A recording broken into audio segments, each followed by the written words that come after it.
this morning.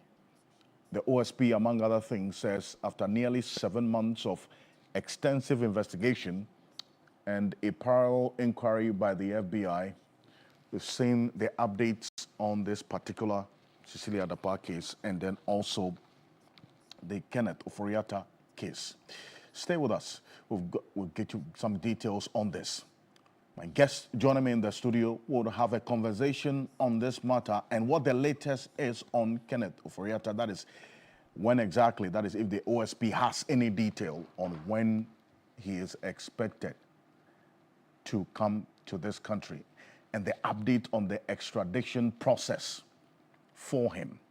Stay with us. We'll have a conversation this morning here on Key Point. Also coming up, the Economic and Organized Crime Office, EOCO, has named specific range of vehicles in its latest operation against stolen cars trafficked or brought to Ghana. The list includes Honda CRVs, Ford F-150 pickups, Range Rovers, Dodge models. Interpol has already described Ghana as a lucrative hub for vehicles stolen, mainly from Canada and the United States. FBI was in town not too long ago to do their own bit. EOCO is saying that investigations confirm these brands are the majority in terms of the intercepted cars over the last few months. Now, beyond this, we'll have an update on the Economic and Organized Crime Office's operations on this matter and what you should also be looking out for out there. We'll also get an update on the matters relating to Galamsey, illegal mining, that EOCO is also looking into this morning here on Key Point. Also, we'll have a conversation on the state of our roads in this country, alongside that promise by the roads minister. This week, we focused on a number of road networks, especially within specific capital cities or the areas within the capital city, and clearly a concern that demands urgent attention. And it's a conversation we'll have because the Ghana Road Transport Coordinating Council gave their ultimatum, and we understand that, for instance, on this Pokwase and Swam Road, the contractor has returned to work. But then again, how soon will this be completed? Amongst other road networks that has come under sharp focus this week, we'll have a conversation. This is Key Point on TV3. We're live on 3FM 92.7, also on TV3 Ghana on Facebook, on the Voice of London Radio in the heart of the City of London, and the Voice of London Television, as well as TV3 Ghana on YouTube. We're back shortly. After this quick break, we will get into a poll tracker. And this morning, we build up strongly to the Akwatia by-election on September 2, just less than 2 weeks away from today, plus the latest on the global info analytics regarding the NPP flag bearer race. Pretty interesting. Musa Dankwa is going to be joining us in the studio, by the way. We'll have a conversation this morning. Stay with us after this quick break.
reporting from the Takoradi Market Circle. From the heart of the Upper West Regional Capital. From the heart of the Ashanti Kingdom. Reporting from Sunyani. From the Central Business District of Navrongo. The parliamentarians are on recess.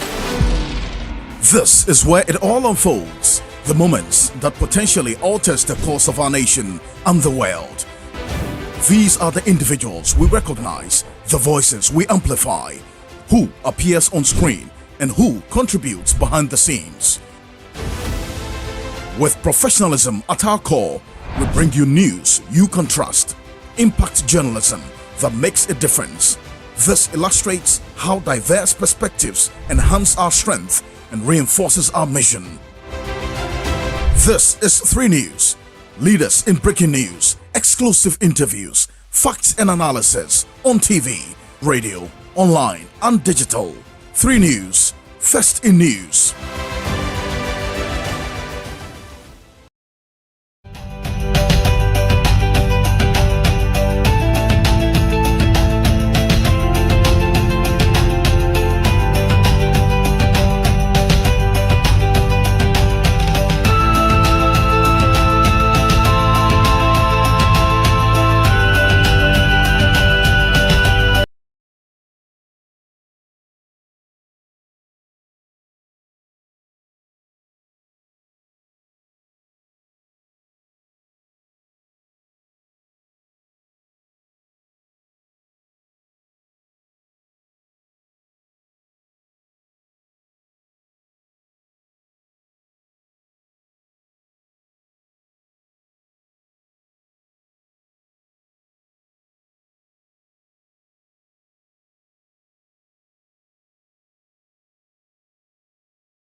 This is Key Point here on TV3. We're live on 3FM 92.7, also on TV3 Ghana, on Facebook, on DSTV channel 279. We're all across the world on 3news.com, and this is Poll Tracker. We started this journey with you a little over a month ago. This is a data-driven conversation here on Poll Tracker, where we track the conversation based on data, verifiable data that you can also find out there watching us on matters of the economy, politics, social issues, and issues that are of concern to you watching us this morning. And as a result of the death of the Member of Parliament for the Akwatia constituency, N.S. Yakumi, the Electoral Commission, after being notified as per the constitutional provision by the Clerk to Parliament, declared that seat vacant. September 2 is the date that has been set for this by-election in the Akwatia constituency. We're building up strongly to that. It's just less than 2 weeks away from now. And yesterday, the electoral materials or the ballot papers and other material that the Electoral Commission will use for this by-election arrived in the Akwatia constituency under heavy security. We do know that both the NPP and the NDC representatives in that constituency were there to inspect the materials that arrived in the Akwatia constituency ahead of this by-election, a crucial one at that. In fact, the NPP, also some elements in there had made the appeal that to the extent that they had decided not to contest the Tamale Central seat after the tragic incident that led to the death of the Member of Parliament for that area, Dr. Ibrahim Mutala Mohammed. They were hoping that the NDC will not contest the Akwatia constituency. That's not happening. The NDC has elected their candidate. The two members, that's the candidates who are contesting both the NPP and the NDC, have hit the ground running, campaigning strongly on the ground ahead of this by-election. And look, let's take you a bit down memory lane when it comes to the representation of both the NPP and the NDC in this constituency.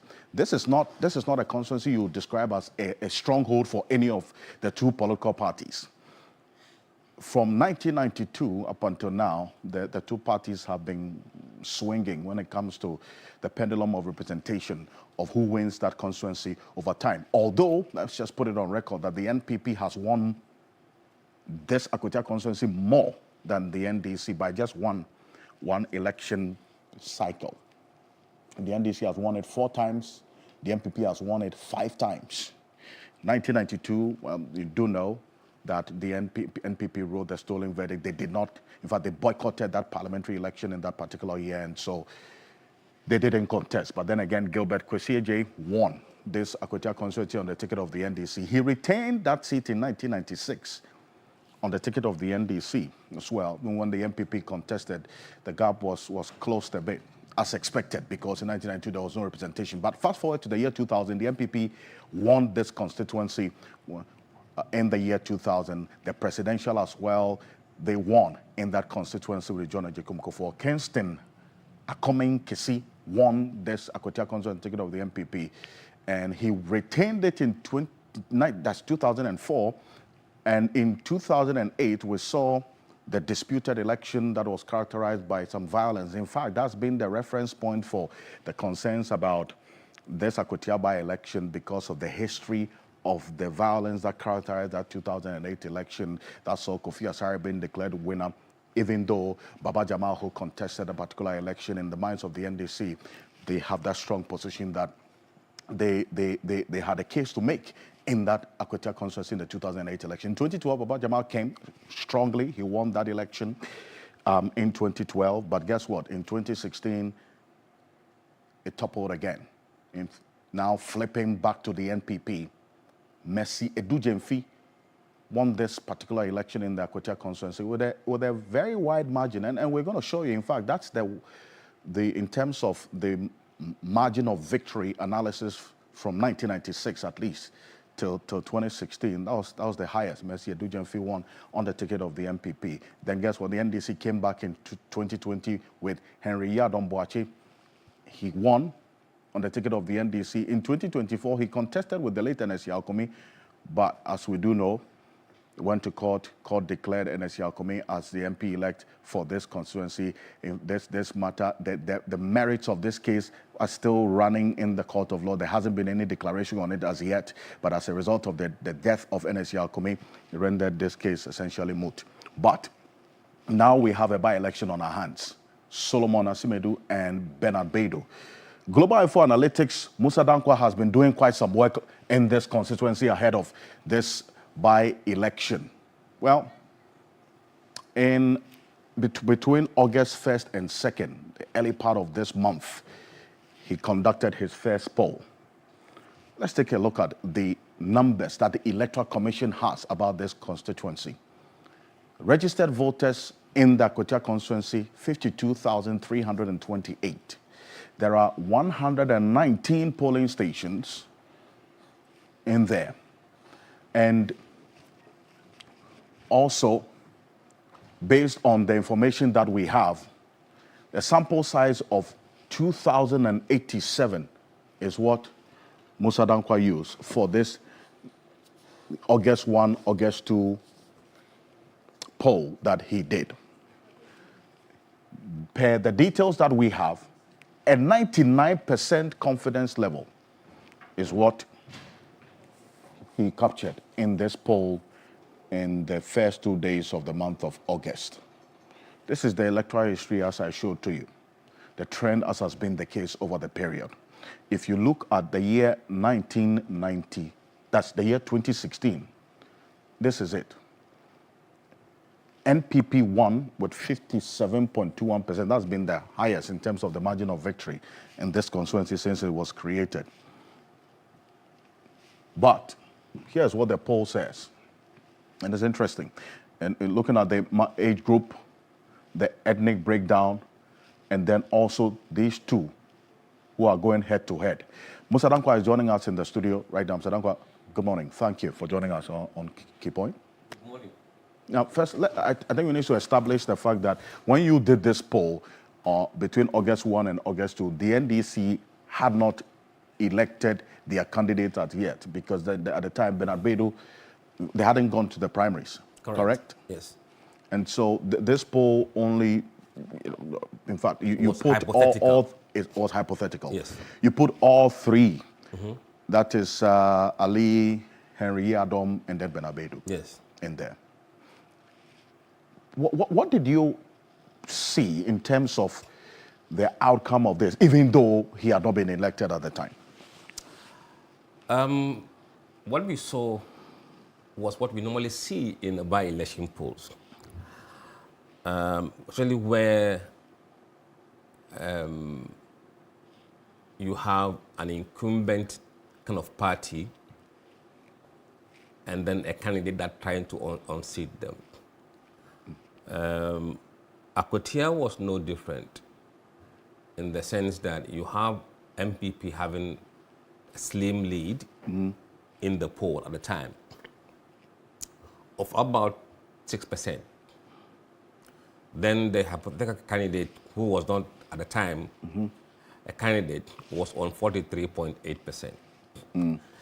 Actually, the other guy, Ali Kodi, was doing 1% better than Beidou against Sumedu. That is between August 1, August 2 when you did this? Yes, yes. Interesting. The best candidate for NDC was Ali Kodi at the time. At the time? Yes, at the time. So what were the factors that were working for him? As against the elected Bernard Beidou? The difference was just 1% within the margin of error. So it's really statistically insignificant. Right. But then within the MPP lead, you could see some vulnerabilities that were pointed out in the poll, which if I was them, I would go to work and see what I can do. They have some key strongholds in the Akwatia electoral areas. The strongholds are Kusi, and then Wenchi itself, and then you have Apnamine and Takurasi. Right. These are solid MPP electoral areas. They win big.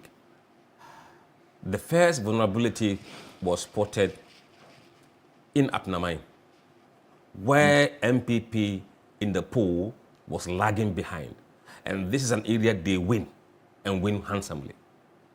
So for me, that was a red flag for MPP's chances in Akwatia, even though they are leading in the poll. Another thing we saw in the poll was unusual behavior of certain demography of voters in Akwatia. If you say unusual behavior, how do you mean? Yes, we have come to understand from a pattern of certain voters of certain demography. If they are in certain areas of the country, they don't really disclose honestly who they will vote for. These are the Ganadangbe group, the Moli Dagbani group, and then the Ever group. When they are in Akan-dominated areas, they tend to hide their true intentions. I see. They usually tell you, oh, your political party, I won't disclose. I see. Yes. Since you said this has been consistent in a number of polls you've done, have you tried to find out why they Oh, behave it's that very way? obvious. I mean, when Which is what? when we talk to them even in the field, they tend to hide who they are. We've done this over years, so we know their behavior. And we saw this in Asenov, where in key electoral areas of Asenov, a good number of these voters were going to vote for MPP's candidate. But after the election, when we did the exit poll, it showed that they actually didn't vote for MPP. Interesting. So if that pans out in Akwatia, then the lead we saw for the MPP candidate could actually be not a lead, true lead, but probably a disguised lead, because these guys have shown that they're going to vote for him.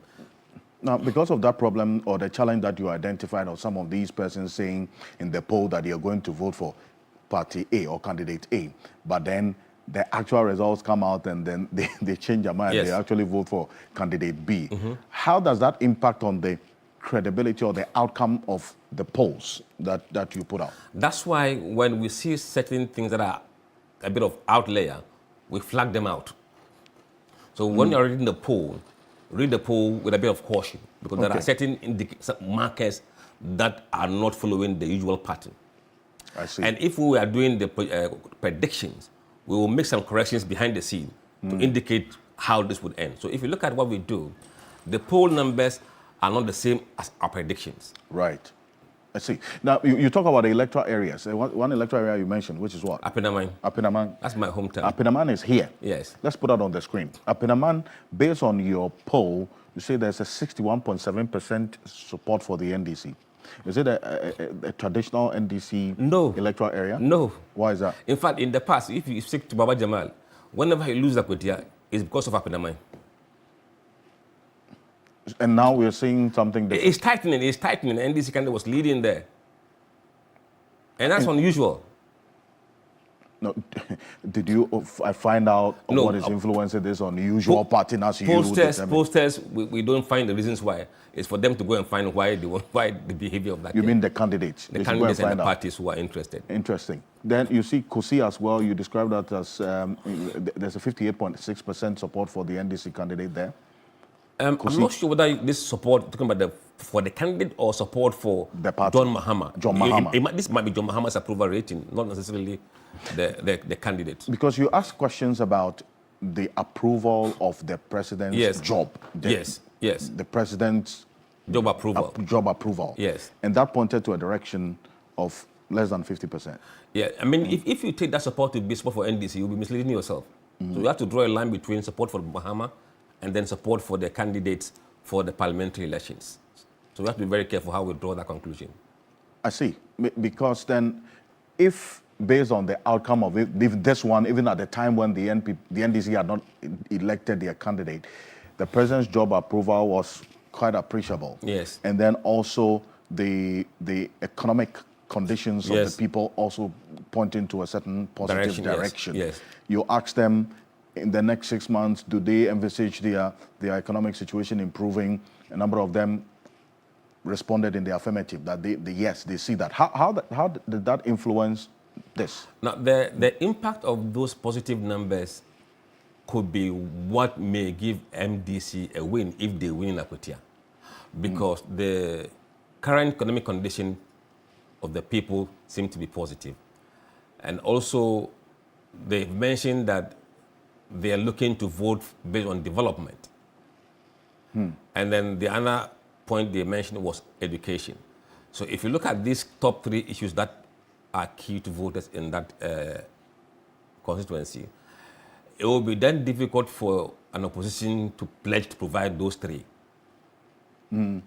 So it puts MPP at disadvantage because they're not a government in power. So that may give the NDC candidate a bit of edge.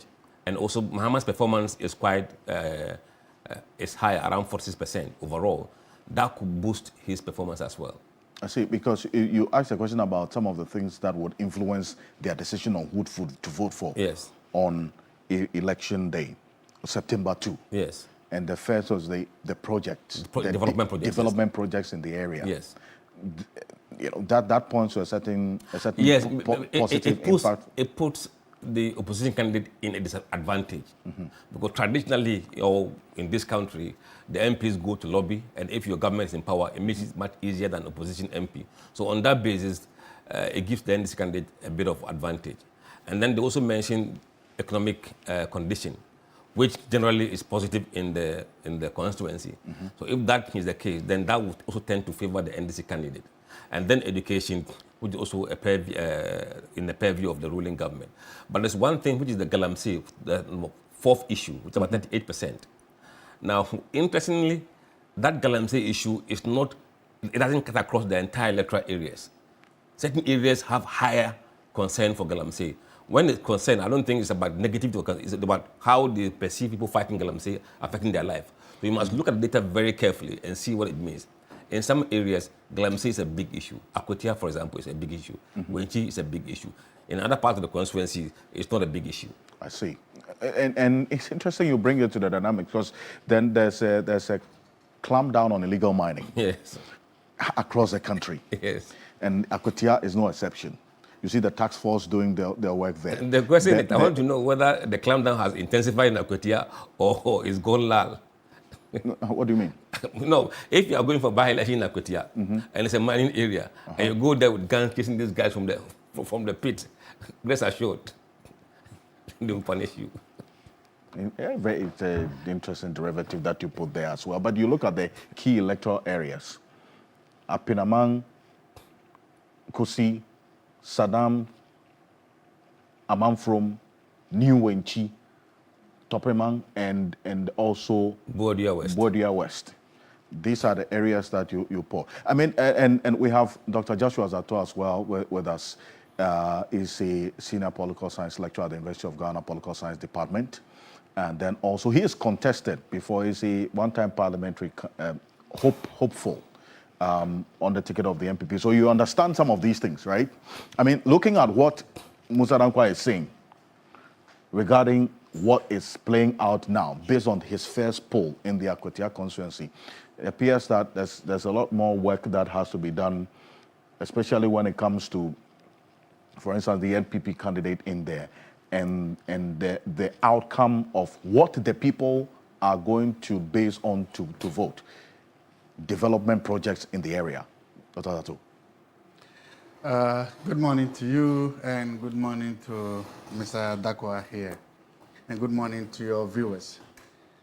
Before I start, I want to say happy, glorious birthday to you, Honorable Ambrose Derry, former Member of Parliament for Nandom constituency, former Minister of the Interior of Ghana, one of the longest serving Ministers of Interior in Ghana.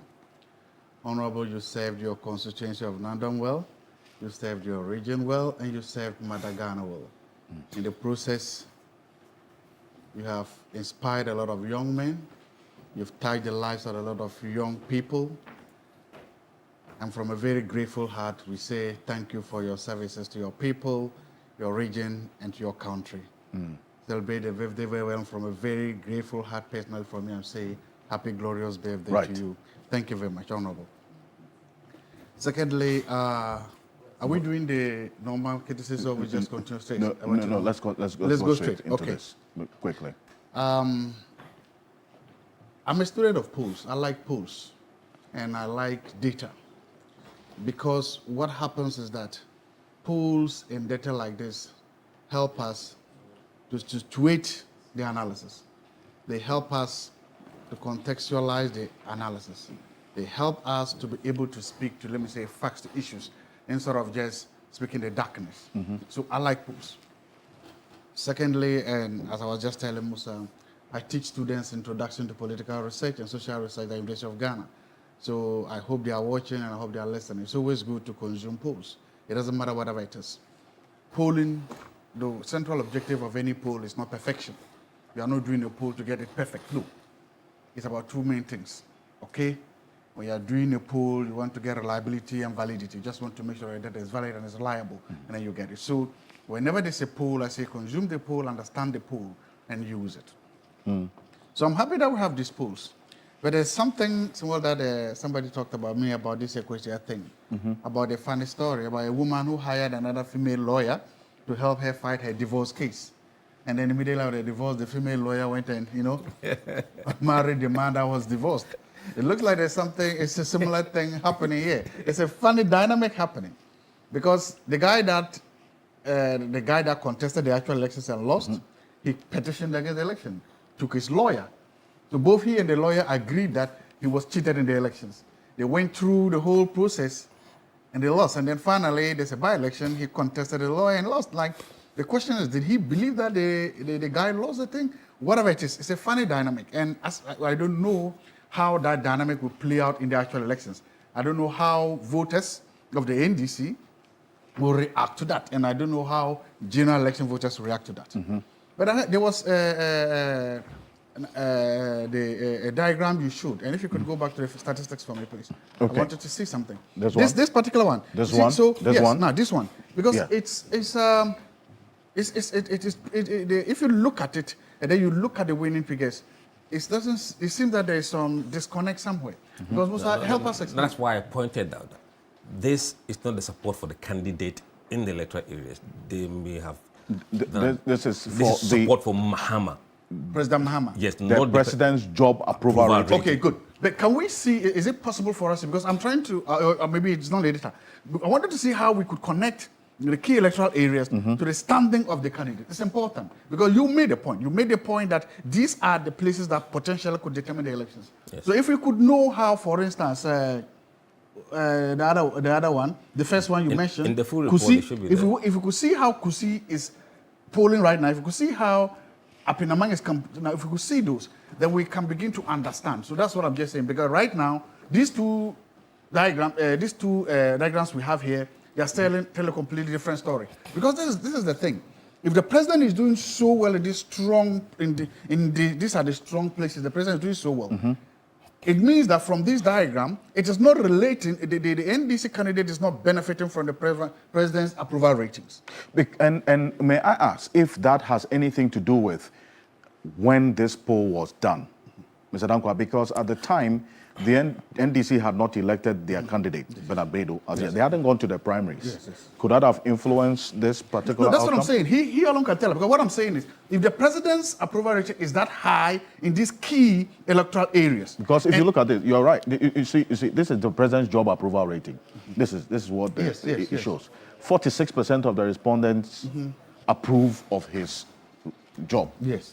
Say he's doing well. 40% disapprove. 14% say, well, we have no opinion. Yes, so that's what I'm saying. It means that what is happening here is this, that the field, the NDC field, it's either not popular, it's not good, or it's not known. Because it looks like when it comes to the MP race, the guy, he flipped this whole, he flipped it. The MPP candidate flipped this. So how I don't know how it helps with... You cannot compare the president approval to parliamentary candidate. When it comes to parliamentary candidate, there are issues that play which are they are local, not national. So you can't use that as a direct correlation. I can't. I'm making a point. I'm just making a point. I'm saying that this is the only data we have right now. And we can only speak to the data we have. Right. If we have any other data, there's data. I don't think maybe they didn't show it. Okay, fine. So that's what I'm saying. We can only speak on the data that we have. And the data we have is telling us, they're telling us a lot of contrasting stories. Okay, There's still a lot of maybe contrasting stories. let me have the data here. So this is it. No, so let's see. No, it's not about you helping. It's like we are all reading the data. So these are the electoral areas he did the poll in.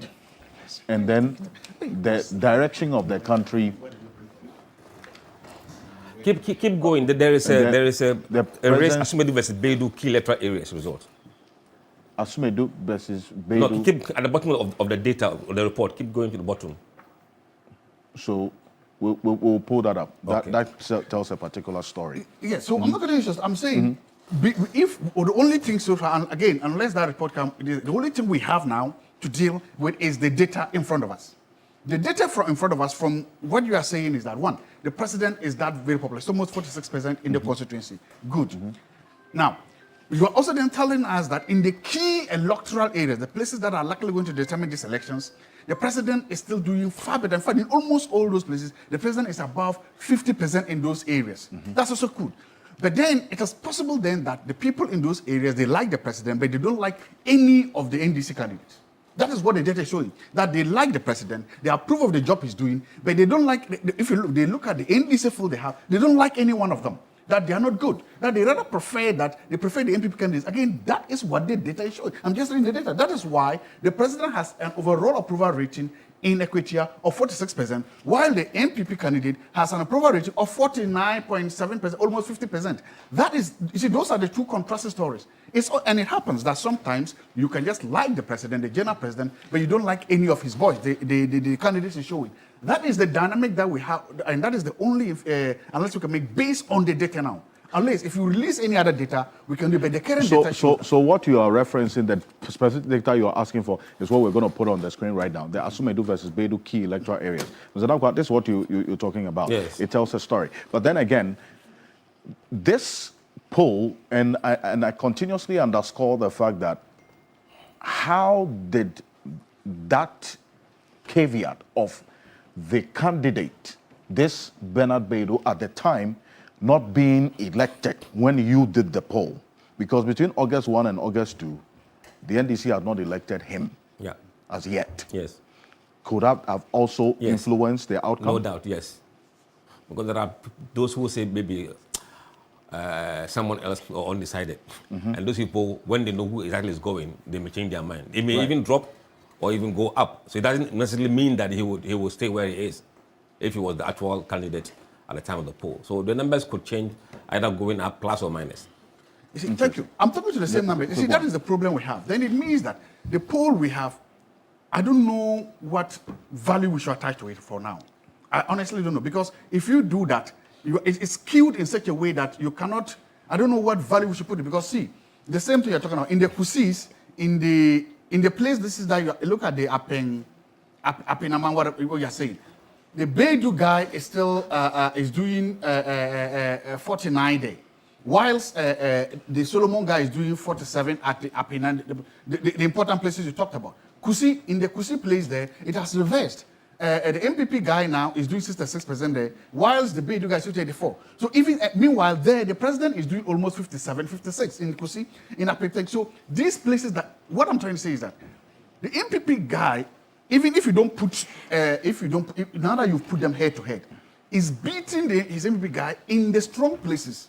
So he and the president seems to be winning in those places. That's the data. I'm just looking at the raw data. Right. He and the president seems to be winning, whilst the NDC candidate is still losing even in those places, at least based on your data and data alone. I'm just saying that is what is on the board there. So I think what you can do is that if you read like that, then you are trying to say maybe the people are trying to vote, let me use the Ghanaian slang, skirt and blouse, or the people are saying that the field of the NDC candidates we have, we are not happy with them, we don't like, they are not good enough. Either that way, or in fact, that's the biggest value, the biggest that we can get from this data. If not, then the data does not help us in any way, because what I'm saying is that if you are an NDC strategist and you take this data, what are you supposed to make of it? If you are an MPP strategist and you take this data, what are you supposed to make of it? Because it's telling you that the president is popular. So the president is very popular in the region. So don't go after the president, leave the president. But that the NDC bench is very weak and not popular, so play to that. That is what it's trying to show. And if that is the case, then it raises some other questions. So the question, the overall value of this, the data, this poll can be questioned, but then again, it tells different construction stories. Well, I mean, Mr. Dankwa, yes. Quickly, what I can say is so that I have to move on to I the wouldn't next. be here to tell you what the use of the data is, because that's my, as a role as consultant or an expert in polling, I won't tell you, because I know what it means. But what we are telling you is that in the scenario of A or B and C against Mr. Q, this is how they perform, and this is how they perform in certain areas. And then we look, if you can just suppose this against the performance approved of the president in those areas, you can see where the president is strong and where your MP is weak, and you know what to do. So if you don't know how to use it, I mean, don't say that's no value. Well, yes. Okay, gentlemen, I know you're going to go back and forth with each other. I took the president's performance, and I'm telling you that the president is doing strong in Apijaman, in Kusi, and all these places. I did that. Okay. 56%. Right. But I'm saying that if you now put the MP's votes again on that place, they also seem to be doing well there. So it gives a story that Yes, let me bring in the former Tamale Central Member of Parliament, the former Minister for Roads, former Minister for Lands and Natural Resources. He served this country in many capacities. I'm talking about private legal practitioner Alhaji Nusaf Hussaini. Thank you so much for joining us. Good morning. Yeah, good morning. How are you? I'm well, thank you. I'll have your take on this, but let me also acknowledge the presence of Martin People, private legal practitioner, convener of the Komeprego Reloaded demonstration. Council, good morning. Morning, Mr. You've been missed. Yes. You know, at this time of the year, we're on legal vacation. So, you know, this year I've come back earlier. You know, last year, the whole of August I was not available this year. So, this is a better rendition than last year, right? Yes. Better rendition. Yes. We are on vacation till about the second week of October. So, around this time, we have to rest a bit because, you know, the court system is stressful, extremely stressful. So, if you don't take a break, you would rather break down. Exactly. Indeed. You know. So once again, let me greet ex-Chief Justice Ofori-Atta, Yas Antua. Good morning, Yas Antua. We're looking up to you. You are such an inspiration. Okay, we'll continue to remember all that you did for Mother Ghana, and we pray that you continue to do the same thing in this administration. That you speak truth to power. Domahini Ose Adeyo Ajimambedu the second. Good morning, Domahini. Once again, we are looking for, up to you. You know what you do best, and we expect the same. What you did in the previous administration should continue. Otherwise, very soon, the critics will come up and say, it looks like something has gone wrong. Right? And of course, Gamanche, the man leading the charges to recover our money from Sicilia Dapa. Gamanche, good morning. That's King Teki Teku Churu the second. Right? Gamanche says, we must get that money back from Sicilia Dapa. One lady cannot have so much money under her bed, millions of dollars, when even if she were to stay as minister for 10 years, she would never be able to earn that money. When she said that money was obtained from a cosmetic business, actually 2 businesses, OSP check, and then she doesn't. We have a big conversation on that going on, going forward on the show. Course. So we'll talk about that. Appreciate you. And Alaj, just a quick on this one, especially because your party is looking at winning this constituency. You've seen the outcome of the poll by Mr. Dankwa, and the caveat to this is that at the time this poll was done, between August 1 and August 2, you hadn't elected your candidate, Bernard Beidou, at the time. Afterwards, he was elected. But then it tells a story, as we have been seeing now, with the first poll looking this way, but then again, the president's job approval really high. But if you look at what they say are the key issues that would likely influence who they're going to vote for, development projects, cost of living, economy, quality of education, and so on. Alaj. Well, so good morning to Professor Zato.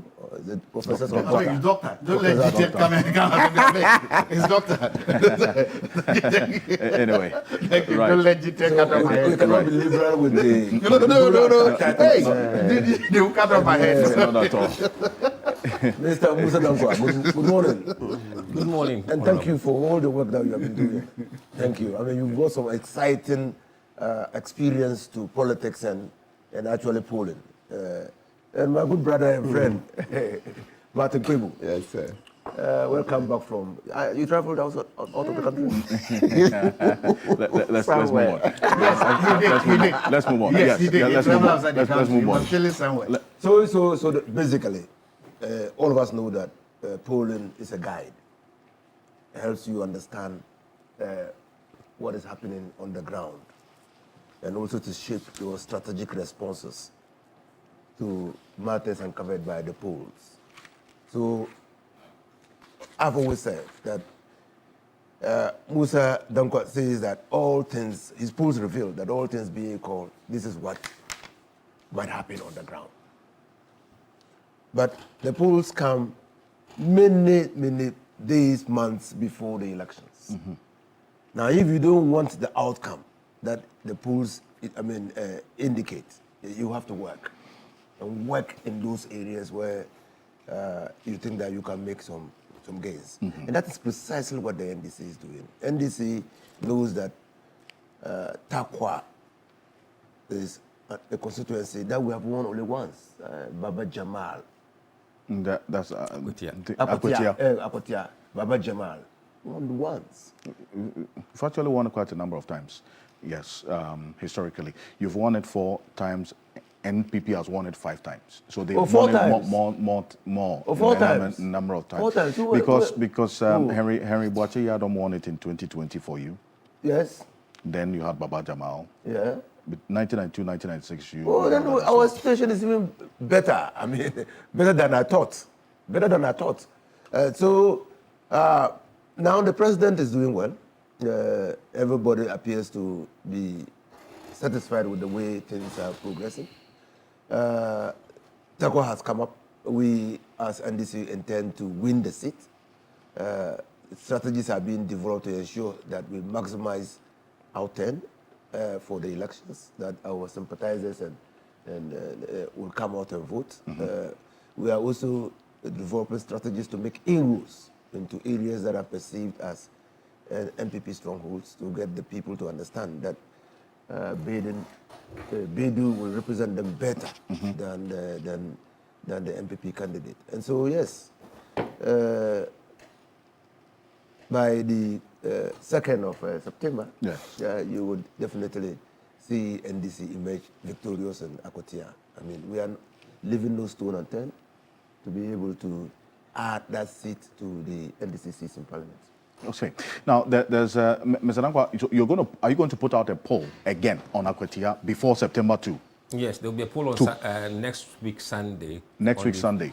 31st of August, the final poll. I see. Which will then capture... Yes, we are repeating the same thing. And Bernard Bedo as... Absolutely, the only candidate. The only candidate. And the other 2 candidates that are, I think, APG and APC. Well, they talk about the APC, that's the Action People's Party. There's an application for an injunction on this by-election by that candidate because he had been disqualified by the commission. But we'll see how that plays out. And let's do a quick one on the poll you put out yesterday regarding the NPP's presidential race, that's flag bearer race. Now, you say, based on the outcome of this poll, the latest that you've done, Dr. Mahmoud Obamia has stretched of a lead by 52%, as against Kennedy Ohene Japan, 17%. And then you have Brian Echampong, 3%. Dr. Yao said Duchum, 1%.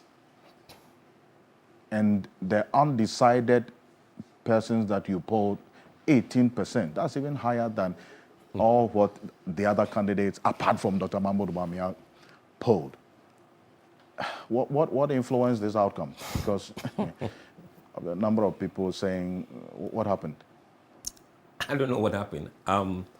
We placed phone calls randomly to 2,560 MPP executives, polling station executives. These are MPP polling executives? Yes. So the poll was based on MPP delegates. MPP delegates. But at the polling station level. At the polling station level? Yes. How many? 2,560. 2,560. But the calls were made randomly to 263 constituencies. Okay. out of the 276. I see. And how are the constituencies chosen specifically? It's random, computerized, so you can't Okay. tell where the machine will put the number from. Right. And based on this outcome, this is what they said they would. Yes. If elections were held today. Yes. This was the outcome that you got. Yes. But Now, this will not be the outcome, because you have to know how these guys would decide, the undecided. Mm-hmm. And those who say they will not disclose, you can't add that number to any of these candidates. So if the elections were held, the numbers would be different by the decisions of these undisclosed and undecided voters. I see, but we see. So if we were predicting, we will give you absolute numbers without undecided and not disclosed. But this is just a headline poll numbers, and we are showing accounting for every responses we got from the people. And you just asked that one question. You didn't know further detail. There were several questions, but we don't ask the reason why. Okay. Because we're not supposed to do the work for these political parties and their candidates. Mm-hmm. They have to go do that themselves. We have very few minutes, 10 minutes or 5 minutes or so, a delegate. The why will take 10, 20 minutes to yes, so we don't have that kind of time. I see, but based on the previous poll that you put up, we've seen rather an increase. No. Those previous polls were not among delegates. Okay. They were different demographic we're looking at. These are delegate, and this is the first time we are polling in the delegate. The next one, we will see whether somebody has gone up or somebody has declined. Down. Okay. The ones we were doing were among general voters. Voters. Yes. Okay. And then this one was just a little over 200 delegates that you 2,500 delegates. But then the phone calls were specifically placed to all 2,000 of them? Yes. All 2,000 yes. polling station there executives? were about 210,000 delegates altogether. Mm-hmm. But the calls were made to a sample of 2,560. These are polling station executives? Yes. For the MPP? Yes. This is for the presidential, that's the flag bearership? Yes. But then there are a few others as well. For chairmanship, you see John Boedu in there, strong.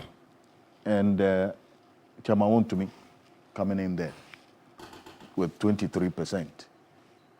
But you look at the undecided margin there, 34% in the higher than the vote of John Boedu. Why is that? How come? No, the race is far from now. It's almost probably June, July, thereabout. Mm-hmm. So people are still waiting to hear these candidates. But some have already made up their mind, and a good chunk are undecided. It means that the race can dramatically shift if they're able to convince those undecided to move to their camps. Interesting. Well, this is how things are playing out and shaping up ahead of the flag bearership for the MPP, January 30, all things being equal. Dr. Zato? Well, you have the Canadian Japan team raising questions about this. I'm sure, Musa Dankwa, you have heard that, about what exactly went into this particular outcome and questions about the validity of this outcome. What would be your answer to that? We don't extrapolate. Mm-hmm.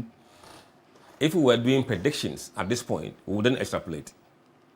But what we are saying is that, look, we know the pattern and behavior of certain group of voters.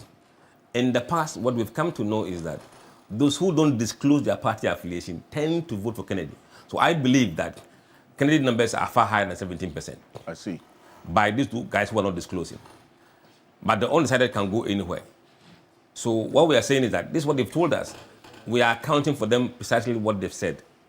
Now, we can tell you where to find these people who are saying they are undecided or not disclosed. Mm-hmm. We'll know where they are in terms of regions. We know where they are, who they are in terms of gender, their age, their education level, and even their ethnic group. So we know who they are. So it's for you to know, okay, where are these guys? In which region are they in? How can I get to them? So this is an insight to enable you to strategize as a campaign team.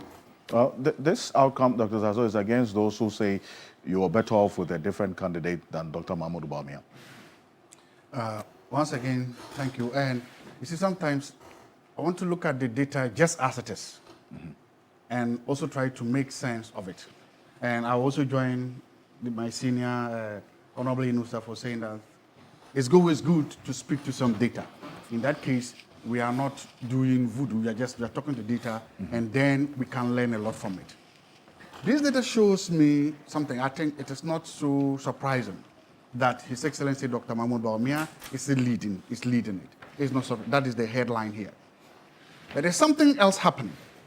If you look into the data very well, you understand. You don't ask the why questions, good. But I can try to hypothesize that with the why question. One, if you watch the MPP race throughout, the biggest argument that opponents of His Excellency Dr. Bawumia have been making is that one, he's a Pepeni, don't vote for him. Two, he's a Muslim, don't vote for him. Three, he's a Mamprisi, don't vote that this.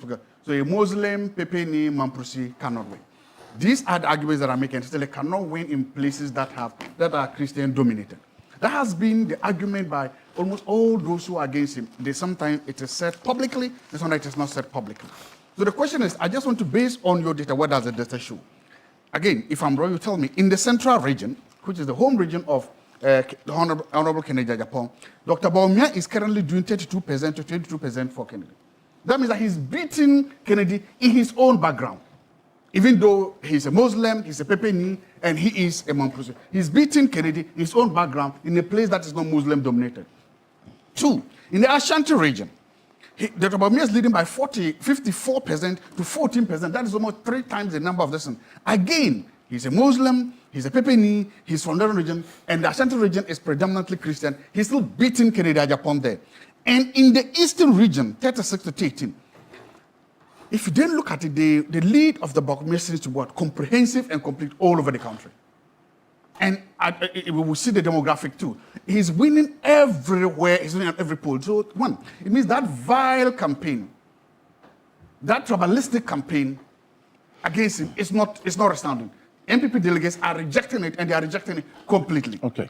So that is the first thing. That is what you can stop, because if it wasn't, you would have seen, especially if you go to look at the regional breakdown, then you would have seen that it's moving somewhere. But no, the regional breakdowns are still very, very solid in Dr. Bawumia's column. It means that MPP members are looking beyond the delegates, especially the delegates, the kingmakers, those who vote. They are saying that to hell with bigotry, to hell with tribalism. We want a candidate that is the best experienced, the best marketed, the general who can show that he can bring people together. And that candidate is Dr. Mahmoud Bawumia. And that is why you are seeing him leading. Secondly, there was something, if you can see, the rest, Honorable Kennedy Japan came as a resurgent candidate. The whole idea was to take on incumbency. At the time he was running, the incumbent was being Dr. Bawumia. Today, Dr. Bawumia is no more an incumbent. He's out of power, he's lost. But you didn't see that all the other candidates are seriously eating Kennedy Japan's lunch. In fact, not only are they eating his lunch, if you look at Dr. Bawumia has finished eating his lunch, breakfast, and supper. The other candidates are finished eating his lunch, and they are not seriously eating his supper. So he doesn't claim the mantle, he doesn't have the mantle of a resurgent candidate again. Brian Achampong, okay. So he's a problem. He doesn't control that resurgent narrative again. I see. And it also creates a problem for his campaign. Right. Are you saying that, Mr. Nankwa, is that consistent with the outcome as you saw it, that the others are eating into Kennedy Japan's gains? I think there is some element of truth in that, because if you go to runoff scenario and you ask them who would you vote for in the runoff, you can see some of the other candidates either voting for Ken and voting for Bawumia. For example, the people who follow Brian Achampong in the runoff, they go to Bawumia. Those who vote for Educhum in the runoff, they go to Kennedy. So with that, you could see the alliances. But I think the base where Kennedy normally does well, that's the same basis that Brian Achampong and Educhum are also getting numbers from. I see. I need to move to the other. If you look at this, I'm not saying you because I need to round it up on this. And Martin Bobo, you had earlier made the point that the MPP is better off with another candidate. Oh, this is what the outcome is. What you are saying. Absolutely. Just a brief one on this. Yeah, they are not learning from their past mistakes. Look, none of these candidates, all right, is good for 2032. None of them. How? Bawumia will be 70 years old. And we've already made it clear that, look, young people have braced themselves that 2032, we're going to have a young president. Nobody older than 63 will make it in 2032. Both parties. That one, we will argue strongly. Okay? Between 55 and 63, you have gained enough experience. In 2032, Bawumia will be 70 years old. We are not going to try Akufo-Addo again. Bawumia is a Kufuor. We will not try that again in 2032. Canada, Japan, I mean, we all know Japan is too much, let me say, unpredictable, all right? And look, let's be very clear. Look, Japan would make so much noise, all right? Okay, but as to whether he can walk his talk, I'm not sure. Because look, all the touting he touts himself, he's a businessman. Look, it's government contracts that make Japan rich. How can you just From say that? Kufuor, no. Look, listen. I'm saying this government contract. Japan should come and show us. We're discussing the candidate. Yeah, so I'm telling you what they are. That Japan is not a self-made man. I just want us to stick to the poll so that we'll complete. Okay, yes. Don't worry. I know your questions. Yes. So what I'm saying is that Japan is not the kind of self-made man that he touts himself to be. I mean, it's government contract. You think today, if Honorable were to become president, I will also go and get contracts. A lot. That's it. So that's a Japan's success. That he knew Kufuor. Kufuor gave a Japan contracts, all right? A Kufuor do the same. So a Japan is built his life on government contract. All of us sitting here can also execute government contracts and become rich. So I don't know what a Japan has. Every day he makes a lot of noise. So I'm saying that, look, a Japan is not any self-made man. Forget it. Forget it. Okay. He's built his career on government contracts. You've made that point. People, there are businessmen who have built their businesses from scratch out of government. Those are the people who celebrate, not a Japan. A Japan doesn't command any respect with me. Okay? All right. Let's go on. Yeah. A champion, Brian Champion. Ebin see that. The violent man, no way. Brian Champion is so you are saying all of them are not. No, none of them. You see, the real candidates are those who are outside here. You see, there's Patrick Boama, okay? It's Educhum who, at a point, I kind of thought, maybe he would be a good candidate. But I think right now, I'm very clear in my mind that, you see, the real candidates for 2032, they should be looking at Patrick Boama, okay? And then Kojo Oppong-Nkrumah.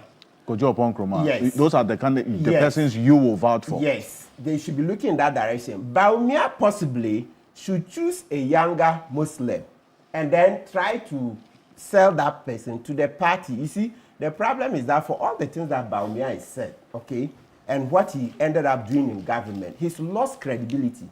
Bawumia is not sellable. You see, he was, grandstanding in opposition. He read a lot of lofty speeches. He came and delivered next to nothing. So, and also because 2032, he'll be 70 years old. Please, we are not going to try a Kufuor number 2. Right. Enough of this. Okay. So somebody not older than 63. And you mentioned the number of names. You say what? Kojo Oppong-Nkrumah and who again? Yeah, Patrick Boama. But I think Patrick Boama is head and shoulders ahead of Oppong-Nkrumah. I see. Oppong-Nkrumah because, geography. Because Kufuor didn't deliver well, Oppong-Nkrumah is closer to Kufuor in terms of geography. So I'll go for Patrick Boama. Let's try somebody from Ashanti, okay? Interesting. That's Okaikwe Central Member of Parliament. Alhaji of Zeno, just a quick one on this. So we round up. I agree entirely with my brother, Martin Pebo, that if we're looking for a future candidate of the MPP, you cannot escape Patrick Boama. He's cool, collected, calm, very reasonable, diligent in his thinking. He respectful. He checks all the boxes. So if it's a future candidate, and I agree also that amongst all the candidates here, the only person or persons who have the construction or makeup of presidential candidates are two. Adainimo, very solid. Clear in his thinking, very forthright in what he wants about, for the country. Former member of parliament. Clearly, he has a lot that he can offer to the MPP. Bacha Jako, campaign manager of Nana Akufo-Addo. He was the person who was able to sell Nana Akufo-Addo to us to vote him into office when everybody knew that Nana Akufo-Addo, including members of the MPP, knew that Nana Akufo-Addo, when given opportunity, will fail. Okay. But Bawumia is a victim of his own success. And just like Martin said, before election 2016, he created some aura around himself. He was touted the whiskey and all those things. He went into office and he was unable to deliver. I mean, and Ghana recorded the most catastrophic development of performance for any government. And so, I mean, how do you sell him now? I have sympathies for him, I mean, but how do you sell him? And that is the problem. That's the problem. You know, when we were doing political science, he said, look, when institutions are weak, strong men become charismatic. You see, because Bawumia and Nana Akufo-Addo failed to perform, Canada Japan emerged. Canada Japan never considered himself as a presidential material until the two leading candidates, or the president and the vice president, failed so disastrously that Canada Japan said, well, if these people who were touted as politicians and thinkers can fail, then probably I'm better suited to be the president of this country. And that's why he's in the race. Okay, well, thank you very much. And I had you all make very short comments on this, and then also giving Dr. Zato some good time on this, because that borders on his party as well. But Mr. Dankwa, thank you so much for getting into this with us. But that leads us to our next issue. This is the Key Point on TV3. We're live on 3FM 92.7, also on TV3 Ghana on Facebook, and on DSTV channel 279, all across the world on 3news.com. The Office of Special Prosecutor this week issued a half-year report, and a number of cases that we saw in their extensive investigation into a number of them. We have some 152 cases that were captured in there, and the number of them at various stages of investigation, as was captured in that particular report, and what the special prosecutor is doing going forward regarding investigations into these reports. And let me recall what exactly the special prosecutor said the last time he spoke about the Sicilia Dapa matter, which Lawyer Martin Pebu referenced earlier. And I'll show you some of the 17 cases now under full investigation. But let's recall what the special prosecutor said. Take a look. From October 2023, the investigation became cross-border and transboundary upon the claim by the persons of interest that part of the seized cash sums was transported to Ghana from the United States. For that reason, the Federal Bureau of Investigation, FBI, of the United States became involved in a collaborative investigative work with the office on the matter. Investigation has been aimed at determining the sources of the large cash sums associated with Ms. Dapa and Mr. Osei Kufuor. The office has had the benefit of 7 months of in-country and 4 months of collaborative transboundary investigation. Members of the press, on the totality of the gathered evidence and intelligence, it seems to us that the case is largely in the province of suspected money laundering and structuring. By operation of law, the Economic and Organized Crime Office, EOCO, has a specific and direct mandate in respect of suspected cases of money laundering and its attendant activity of structuring. Of the special prosecutor is referring the case to EOCO for continued investigation and further action. The office will be in close collaboration with EOCO and continued collaboration with the FBI. A little over an hour ago, the office discontinued its application that was pending before the High Court for a confirmation of the seizure and freezing orders in pursuance of the referral of the case to EOCO. The court ordered that the office should return the cash sums and defreeze the account of an investment of Ms. Dapa within 72 hours. The office also discontinued the procedural criminal charge against Ms. Dapa for failure to return forms on declaration of property and income, since that was mounted on the original application for confirmation of the seizure and freezing orders, which was discontinued earlier in time. That's Kesia Jabeng, the special prosecutor there, giving the last update he gave on this Sicilia Dapa matter. But these are some 17 cases now under full investigation. One, the Minerals Income and Investment Fund investigation into suspected corruption and corruption-related offenses regarding the MIF operations between 2020 and 2024, especially concerning payments made for Japa Royalties Limited. They are investigating that, and includes investigations into the GIJ Minerals Limited, RCM Properties, Energy and Resources Company Limited, Goldstorm Ghana Limited, BH Minerals Limited, Ghana Airports Company Limited. This one we do know because it's fresh on our minds. Just a few weeks ago, we saw how things played out, leading to the termination of that particular contract. The company involved has also then written. In fact, they gave the Ghana Airports Company Limited a 1-week ultimatum to restore that contract. We'll revisit what has happened with it. But the Ghana, that's the Office of Special Prosecutor, is investigating this suspected corruption and corruption-related offenses regarding the operations and contractual arrangement between 2020 and 2024. That is a matter that they are looking at as well. The Ghana Education Service investigations into suspected corruption and corruption-related offenses regarding the large-scale sale of appointment letters. Let's put that on the screen right now. To prospective teachers and the laundering of proceeds from unlawful enterprise. The National Commission on Culture, also investigating operations between 2020 and 2024.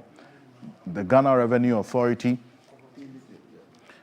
also that's with the Tata Consulting. And then there's the National Service Authority. They're investigating suspected corruption and corruption-related offenses regarding recruitment of national service persons and related activities between 2020 and 2024. And then we see, and quite a number of them, the National Cathedral. In fact, out of this report, we got to know a bit more detail of what the Special Prosecutor is looking for in the matters of the former Finance Minister, Kenneth Ofori-Atta. There were 5 issues that were listed, reason why the OSP wants Kenneth Ofori-Atta in person in this country. This report gives some further detail, but this is it. One of them is the National Cathedral. Investigation into suspected corruption and corruption-related offenses regarding procurement of contractors and materials and payment by a former Minister of Finance, Kenneth Ofori-Atta, and payment by the National Cathedral Secretariat. In fact, they're saying that in the matter of the Electricity Company of Ghana, this BXC is another case that the OSP is investigating Kenneth Ofori-Atta's involvement in. He talks about padding. He says they are investigating Kenneth Ofori-Atta for padding, as it were, massaging the figures regarding this particular contract. And then the government payroll administration, as well as the state lands, stool lands, and other vested lands as well. They are looking into all of that. Galamsey as well is of topical interest to the Special Prosecutor.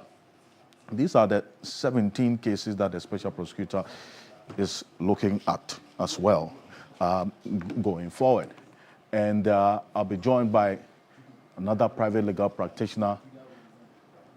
Bracco Powers is going to be joining us but also joining us in the studio, thankfully.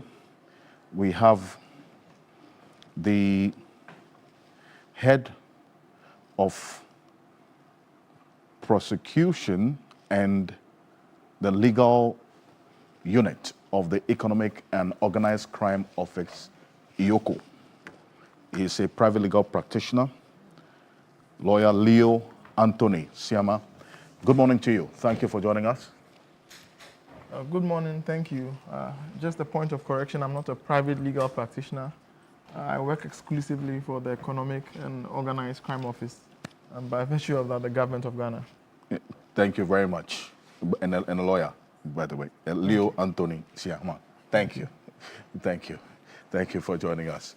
Also, shortly, we would have lawyer Bracco Powers also joining us for a conversation on this quickly. Now, we see this half-year report that the OSP put out. And I'll start off with you, Lawyer Matic People.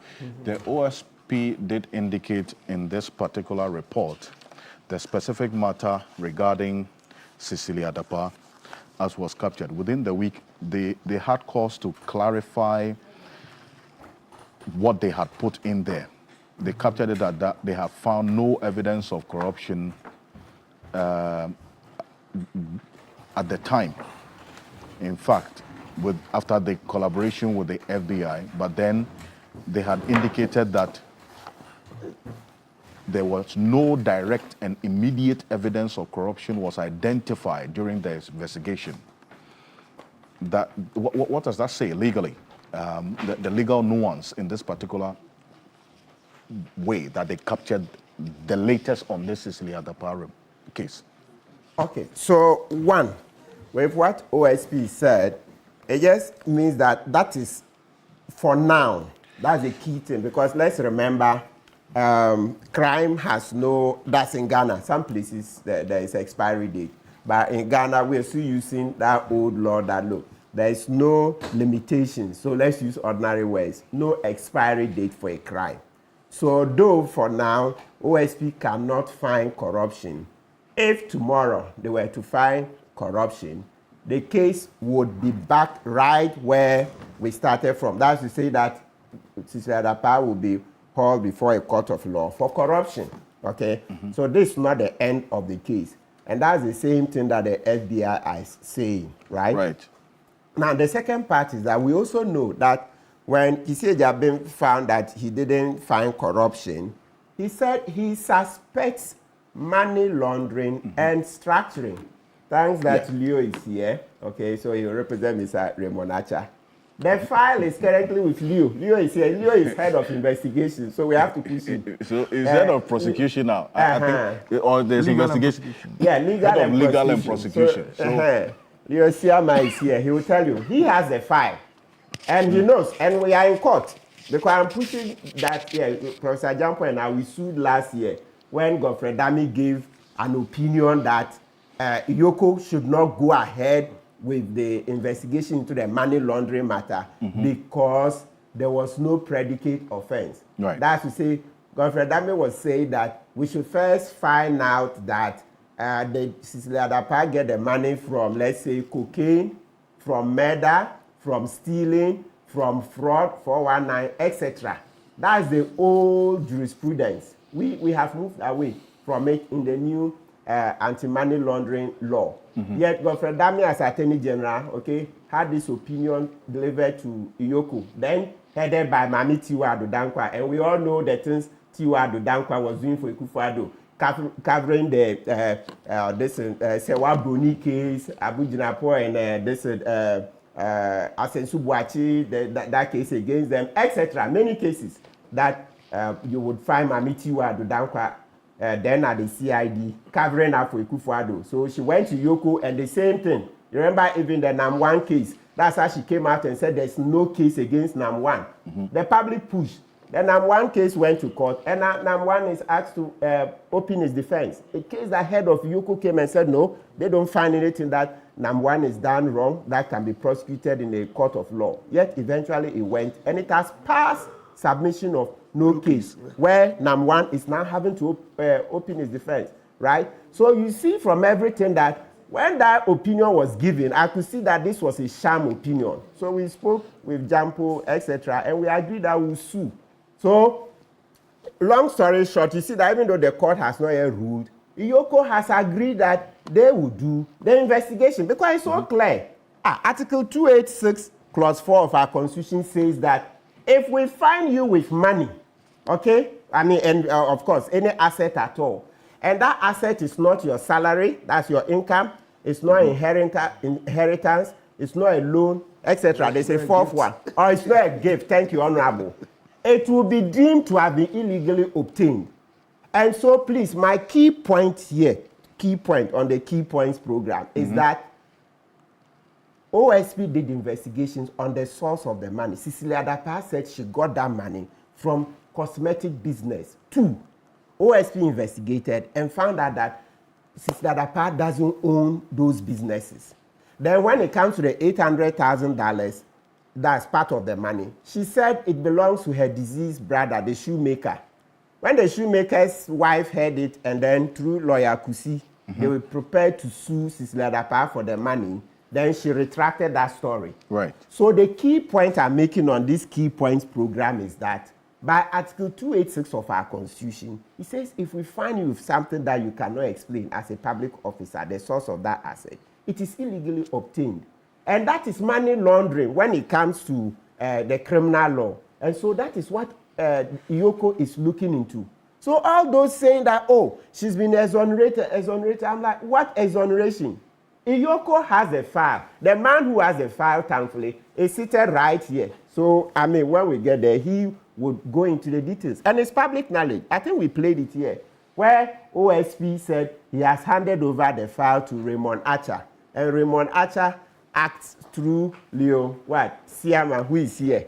So he should go into it. So please, let's stop the propaganda. As for this money, as long as I live, we will get to the bottom of it. And thankfully, Gamanche, Kentucky Teko the second, is leading the whole king of Accra. You wait and see. We are not letting this money go. How? Over when you put everything together, over $1.5 million, then you come to the Ghana cedis, over 5 million Ghana cedis. I recall that the former Attorney General's position was that to the extent that there was no predicate offense, right? Yes. That relates to money laundering. There was really no need for Iyoko to waste his time investigating something of the sort, because there had to be an offense or an action that related to what OSP is saying it suspects to be the proceeds of. But there hadn't been, in his opinion, I'm sure that's what he said. Yeah. Reason why Iyoko returned the document back to the OSP, that look, we don't want to waste our time on this. This is what the Attorney General is saying to us. So what is your point of departure on this? Especially because at the time, in the mind of the legal unit of Iyoko, what the Gofredame had indicated or had advised them had some sound consideration in there. It didn't have sound consideration. Why? It was just political machination. No. You know, so I'm coming to the why. Okay. Look, Parliament has expressly, I want to read the bill to you. Parliament has expressly said that in order to comply with Ghana's international obligations, they were passing a new anti-money laundering act. And one of the key things they're doing is to move away from the requirement of a predicate offense. It's expressed in the bill. I think I've read it here a number of times. I've read it here. Don't worry, we'll find it. I'll read it again. And it's good Leo is here. If I'm wrong, of course, he knows that he can correct me. In law, we are not afraid to make mistakes. If I'm speaking wrong law, Leo knows that he has to correct me immediately before I pollute Ghanaians, right? Okay. So, and that's the matter we are even fighting in court. And before we even finish fighting, okay, Iyoko is saying that, and it's because Leo and Co believe that what Jampo and Na say is right. That's why they went for the docket. That's why they took it from Kisie Jabe, and they are doing the investigations. If they thought it was wrong, they would have just said, look, come on, I mean, it's wrong, so let the court decide, okay? So what that Gofredame wrote, I'm telling you that Parliament has expressly said that we, in order to meet our international obligations, right, we are passing a new anti-money laundering act. Is it 1041, Leo? Correct? 1044. 1044, thank you. 1044. And one of the key things they said is that we are jettisoning the requirement for, or is it you say requirement of a predicate offense. It's expressed in the bill. We've read it, and then we've shown it the court, okay? And you know what this in Parliament was doing? Parliament was trying to catch up international, because for the UK, as far back as 2002, they have this law they call Proceeds of Crime Act, where they said, look, no, we are no longer insisting on a predicate offense. So if you check 2002 to when we passed our law, at least that was more than 20 years, okay? So please, this thing, that predicate offense, that is not law. We have moved on, and that's something that everybody should understand. It's an express provision in our law. Section 1, subsection 3 of the Anti-Money Laundering Act says that when we are investigating... Section 1, subsection 3. Yes. So, you know, for the benefit of our viewers, let's put that on the screen. I think we'll put it up. Section 1, let's word. At 1044 is what you have there. A person shall not engage in money laundering. A person commits an offense of money laundering if the person knows or ought to have known that a property is or forms part of the proceeds of unlawful activity, and the person, let's flip to the next one, converts, conceals, disguises, or transfers the property for the purpose of one. That's the explanation. Okay, concealing or disguising the illicit origin of the property, or assisting any person who is involved in the commission of the unlawful activity to evade the legal consequence of the unlawful activity. And then B, conceals or disguises the true nature, source, location, disposition, movement, or ownership of or rights to the property, or acquires, uses, or takes possession of the property knowing or suspecting at the time of receipt of the property that the property is or forms part of the proceeds of unlawful activity. And the 3, where a person under investigation, this is where you base your argument, where a person under investigation for money laundering is in possession or control of property which the person cannot account for and which is disproportionate to the income of that person from known sources, that person shall be deemed to have committed an offense under subsection 2. Please read it again slowly. Yes, that's the thing. Read it. Please read it. Is that so? Where a person under investigation for money laundering is in possession or control of property which the person cannot account for and which is disproportionate to the income of that person from known sources, the person shall be deemed to have committed an offense under subsection 2. Good. And you see, the context is that already at OSP, Sicilia Dapa couldn't explain the source of the money. But at the time, but the argument was that the OSP was not investigating money laundering. So Sicilia Dapa was not under investigation for money laundering.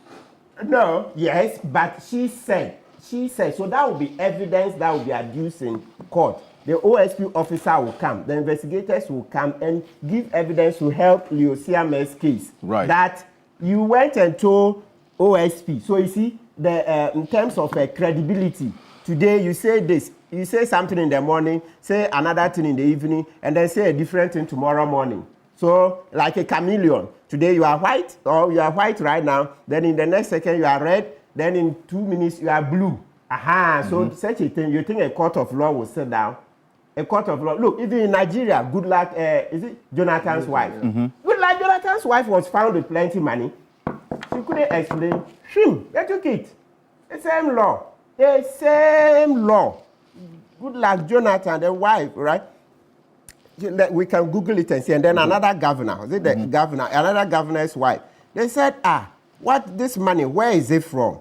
Oh, then they will ask, is your money lost? When they are asking, where is this money from? Then you are asking that, have you lost your money? What nonsense. So they went into it, they took the money, right? So the whole idea is that once we have said expressly in our law that we are taking away the need for a predicate offense, please, let's make sure that we would get to the bottom of this matter. Now, let's do this. Mr. Ocansey, let's read the bill. I've read it. I've read it here a number of times, but let's just read it again. So revision. We keep reading the Bible and the Quran all our lives, right? Indeed. So it says, the clause seeks to ensure Ghana fully meets the requirements under Recommendation 3 of the Financial Action Task Force, which requires that when proving that property is the proceeds of crime, it should not be necessary that a person be convicted of a predicate offense. The clause, therefore, introduces a component which distinguishes the offense of money laundering as a stand-alone offense. That's Parliament. This one, you don't need to be a lawyer. Dr. Zatu, I'm sure you understand it. It says money laundering now is a standalone offense. So how can an attorney general, as if maybe he thought we would not find a bill. You know, when we started investigating, you know, God works in mysterious ways. You know, I was scratching my head when they think. Then I called somebody, big woman in the field. Of course, I can't name my sources. Otherwise, my sources will be dry. That's fair. So the woman said, Martin, it appears there's something in the bill. Go and look for it. I went, and lo and behold, this is it. You see how God works. Godfrey Damming thinks that 35 million citizens. This is the bill. Wait, the bill again? Which bill is this? That's a bill to the Anti-Money Laundering Act. Okay. Parliament says we are catching up with our international obligations. So money laundering is now a stand-alone offense. So you don't need a predicate offense You don't essentially need it. to investigate. But Dr. Zato says he understands. He wants to explain it, please. No, but that's what, and then that's actually where I bring in Dr. Zato. No, Leo, I'll come to you. I think it's in everybody's interest that we get to the bottom of this matter, Dr. Zato. How we get to the bottom of it is where we're seeing things play out in a very rather different and interesting way, because the previous Yoko leadership agrees with a certain narrative which has been clearly questioned with legal references by Martin Kpebu. Reason why they didn't want to even waste their time going into investigating any matter of money laundering. Then there is a new leadership at IOCO who then sees reason to want to investigate this. And this is the same institution. How does that strike you? Yes. Thank you very much. You know, I've listened to Martin, and I must say you were very eloquent and you were very excellent in your presentation. On that note, and today on this morning, I confer on you the title of the Sergio Ramos of the NDC. You have proved that you are the Sergio Ramos of the NDC and the government, and you defend them excellently. Thank you. I confer that title on you succinctly. Nicely done. Wonderful. Excellent defender. Perfect. Ballon d'Or contender. Now I come to this case that I have to talk about. The gods of Nana Akufo-Addo, thank you. Nana, continue to enjoy your retirement in peace. The God and the gods of Sicilia Dapa, God bless you. Continue to enjoy your peace. Continue to enjoy your retirement. Vindication is really in the womb of time. And there's a popular Ghanaian saying right now, give time some time. We have given time some time. We are still giving time some time. And we are beginning to see that the corruption house built of lies is collapsing. That the corruption house built with salt is dissolving. And we are beginning to see how vicious, wicked people were when they were attacking these people. Under the NPP regime, two things came to stand to, let's say, stand for corruption. Two main things. These were, one, the National Cathedral, and two, Sicilia Dapa. So corruption had a geographical location. Let me say a whole National Cathedral. Corruption has a face and a name. That is Sicilia Dapa. I will start with the National Cathedral. No, we'll get there. But I'm dealing with this. I want to follow. It's a flow. Just give me a minute, please. I'll get it. I beg you. Right. We were told that corruption had happened under the National Cathedral. If you believe the narrative, especially leading up to election, if you believe the opposition narrative, you would think that by now people would have been in jail. But we saw the audit report. And that audit report, I believe the opposition said that no criminal offense was committed. That every single money used in the National Cathedral was used for the purposes. You can question whether it was a priority, and that is excellent. You can question whether we should have been doing it. That's also excellent. But the audit report, the comprehensive audit report, and the decision said that no crime was committed and has been committed so far. That is why so far there's absolutely nobody standing trial for the National Cathedral. We said that crime has, of course, yes. So that is one thing. So on the National Cathedral, vindication has come in a time of womb. Then I come to Sicilia Dapa. So the reason why is it when you go into this, the audit report, as you reference, is different from the management letter. There are two different things. We had a perfect and extensive conversation on this matter just a few weeks ago, which clearly indicated that questions had to be answered in terms of the expenditures that were incurred in this National Cathedral, and then also the padding of certain certain expenditures that were captured in this said report. So it is premature to make that conclusion. And that's why I'm saying that because that matter is not on the table for sensitive discussion, I started off with Sicilia Dapa for good reason, because of what is captured in the Special Prosecutor's report. Thank you. So, Sicilia Dapa, this woman was hounded. This woman was harassed. This woman was insulted. She did a very noble thing. She resigned her position so that the government doesn't become a punching bag. She left. His Excellency the President Akwatia wrote a letter in accepting it. A later part of that letter says that I believe that you will be vindicated with your kin. The president was roasted for that. People called him names. People said I already acquitted him. So I acquitted her. So far, Sicilia Dapa was investigated by the OSP during the Akufo-Addo regime. And he said he found nothing wrong. The woman had committed no crime. 2, Sicilia Dapa has now been investigated during the John Dramani Mahama regime. And again, the OSP said, I want to read something, point 2.26 of the OSP report. It said, after nearly 7 months of extensive investigations by the office and a parallel inquiry by the Federal Bureau of Investigations of the United States, no direct and immediate evidence of corruption was found in respect of seized funds and frozen bank account linked to Ms. Dapa and her associate. 1, she's been investigated by 2 different regimes. So if you believe that Akufo-Addo was covering up for her, then you also have to believe that President Mahama is covering up for her. 2, if you believe that Akufo-Addo was not covering up for her, then you have to believe that President Mahama is not covering up for her. Either way, you come to the same conclusions. Both regimes have found nothing wrong with her. That's 1. 2, Sicilia Dapa has also been investigated by 2 different countries and two different nationalities. By the Office of the Special Prosecutor of Ghana, and also by the Federal Bureau of Investigations.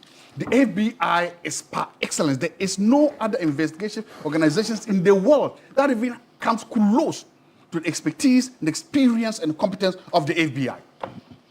I don't know how. Look, in these 8 months of the government, 2, 3, or 4 Ghanaians have been repatriated to the United States to serve prison terms because of crimes they have committed. This same FBI has said that we have looked at everything you've thrown at us. We've looked at everything that has been thrown at this woman for about 2 years now. We've looked at every single allegation that you've asked us, and we found nothing. She's clean as a whistle. We found absolutely nothing against her. Is that what the OSP report? I've read. You see, we are all doing revisions here, Martin. No. I know you are saying you're but don't come. No, I've read. I'm saying that I've looked at this. This is what I make of this. This is what it means to me. That's what it means. That's what it means to me. Is that what it is? That is what it is right now. That is what the only thing that is in black and white. So you see, I have a copy of the report as well. The quote that you made and the commentary that you made that no direct and immediate evidence, the emphasis on immediate evidence of corruption was identified during the investigation. The OSP itself has also issued a statement clarifying that position. Thank you. I want to come back. Would you want me to read that? No, I've read it. No. That shows the other statement issued by the OSP shows how incompetent and shows how vindictive they are. It shows their bias. It shows their bias. I'll tell you why. Thank you. I'm happy. Let me explain that. The law says that you have to issue a half-year report in 6 months. Yes. That's the law. You spend money, post-tax-based money, to prepare this report diligently. You had all your lawyers, all your investigators read it to make sure that it's correct. It says half year. You didn't bring it to us half year. I don't know when their year starts. So if it starts in January, half year is June. Yes. If it didn't start in January, but you are bringing us in August, 8 months. So it meant that you needed more time to finish your report. You did that. Now you gave us the report. We read the report. And you're like, we made a mistake. No. We now went back and you are now trying to amend the report. It took you 8 months to write the report. That report is false. So we shouldn't take what is on it. Rather, we should believe the haphazard one you just brought up to amend it. And understand this, it's only the Sicilia Dapa one that you are trying to amend. Now, we now have 2 statements. One says that nothing. Then you have another one. It also says this. And you are saying that, ignore our official ignore it. Throw it away. Believe in the supplementary one we have brought.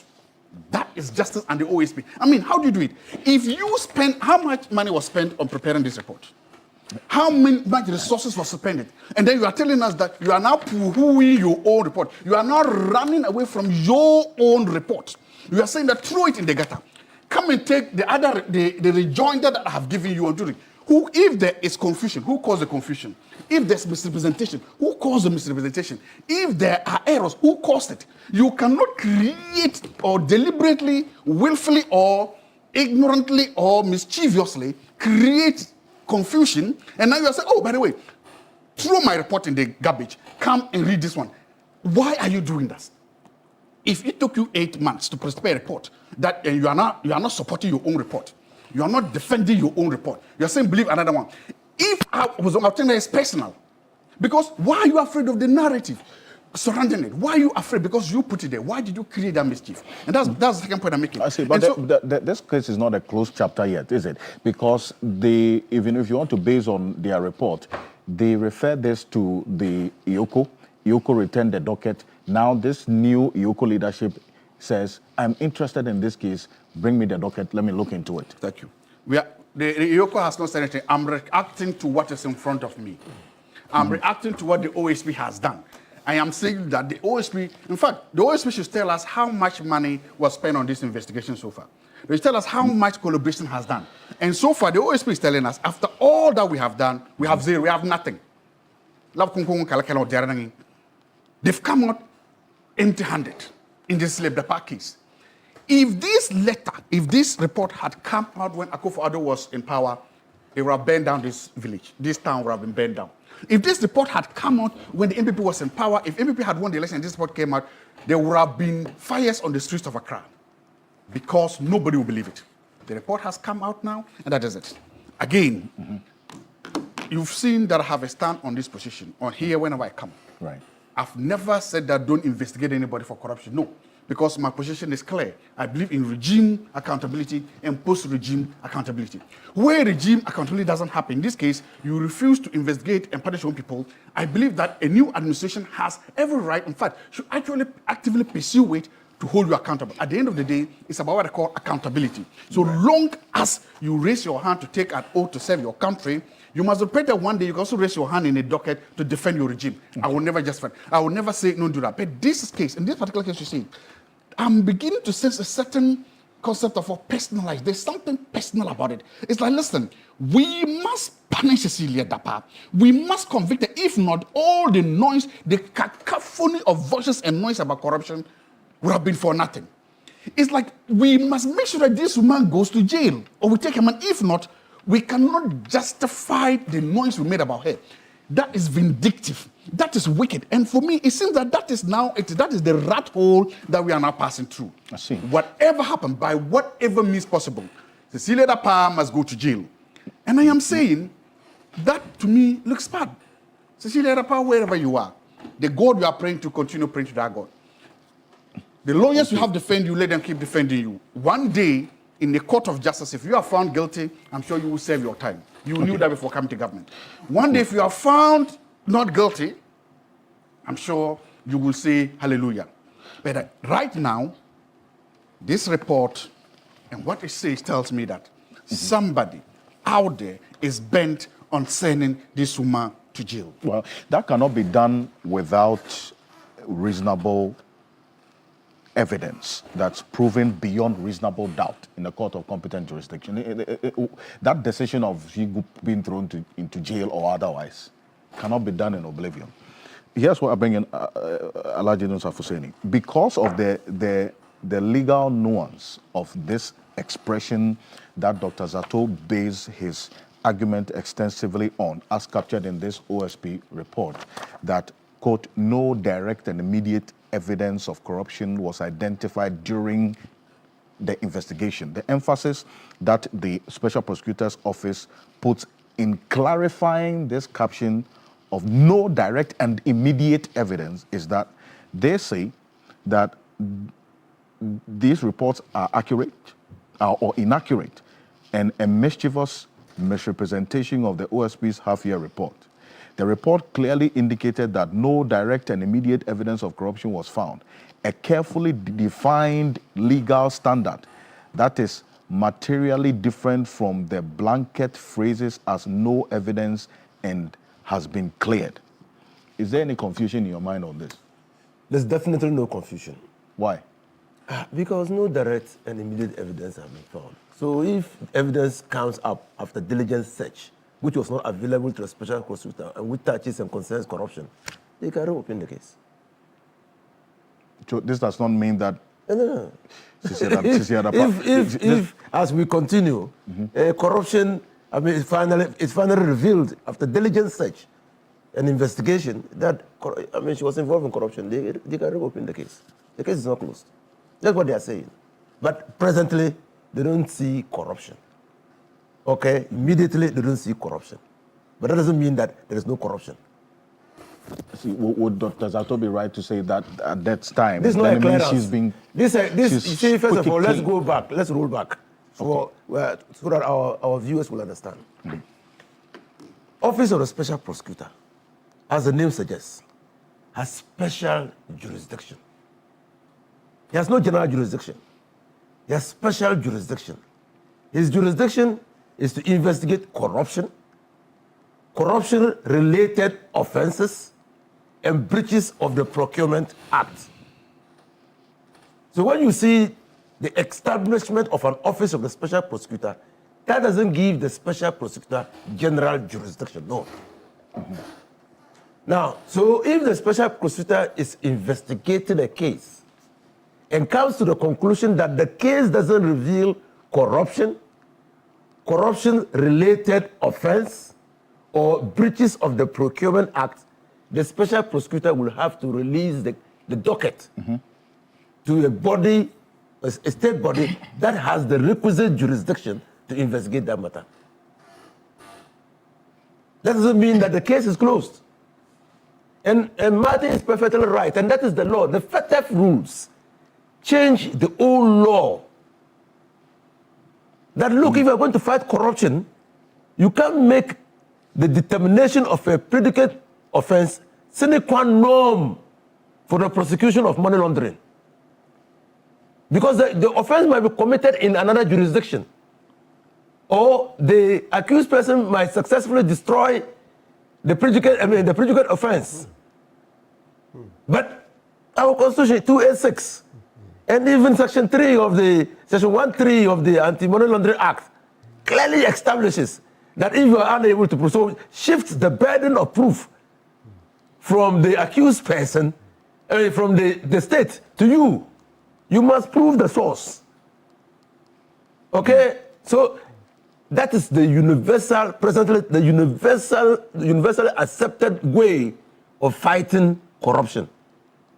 That if you have assets that you cannot properly, that cannot be reasonably attributable to your salary, your gift, an inheritance, and what those listed there, then the state will be deemed to have been acquired in contravention of the Constitution. Okay? Yes. So, but Zato, corruption didn't have dual location in under Nana Akufo-Addo, dual geographical location. It had a multi-locational burden in this country. And let me give you an example. We were here when they told us that the gate fees, some people were charging gate fees. And who said it? Kennedy Ajapon. Gate fees to see the president. There was corruption. We were here when they sold contaminated fuel. You remember Boss? Motolenos. That matter, finally, when it was investigated, so it came out that this was inappropriate. The PDS, up to now, we have not been able to recover the money. That's corruption. The cash for seats. What is that? What do you term that? Is that not corruption? The Australian visa scandal. Is that not corruption? Charles Bissio and Galam Stop. Is that not corruption? This matter yes, but so corruption cannot be said to have been dual locational at the Nana Akufo-Addo. I can give you many. SML. No, let's focus on the half-year report. Ameri. Let's focus on the half-year report. Okay, so the half-year report clearly is in satisfaction of Section 3.3 of the Special Prosecutors Act. When we were passing the act, and I was a key member of the Constitutional, Legal, and Parliamentary Affairs, we said that because that was a novelty, we needed to hold the office accountable. Because we're going to spend a lot of money. We had already spent a lot of money in trying to research. We went to South Africa, we went to Canada, we went to Malaysia, and trying to understand Singapore, not Malaysia, Singapore, and trying to understand how the office should operate. And that's public resources. So the the Office of the Special Prosecutor must periodically, every 6 months, come to tell us what the office is doing to justify the expenditure. Okay? So it's in fulfillment of Section 3.3 of the Act. And by the end of the year, he will come. Because there have been institutions of state.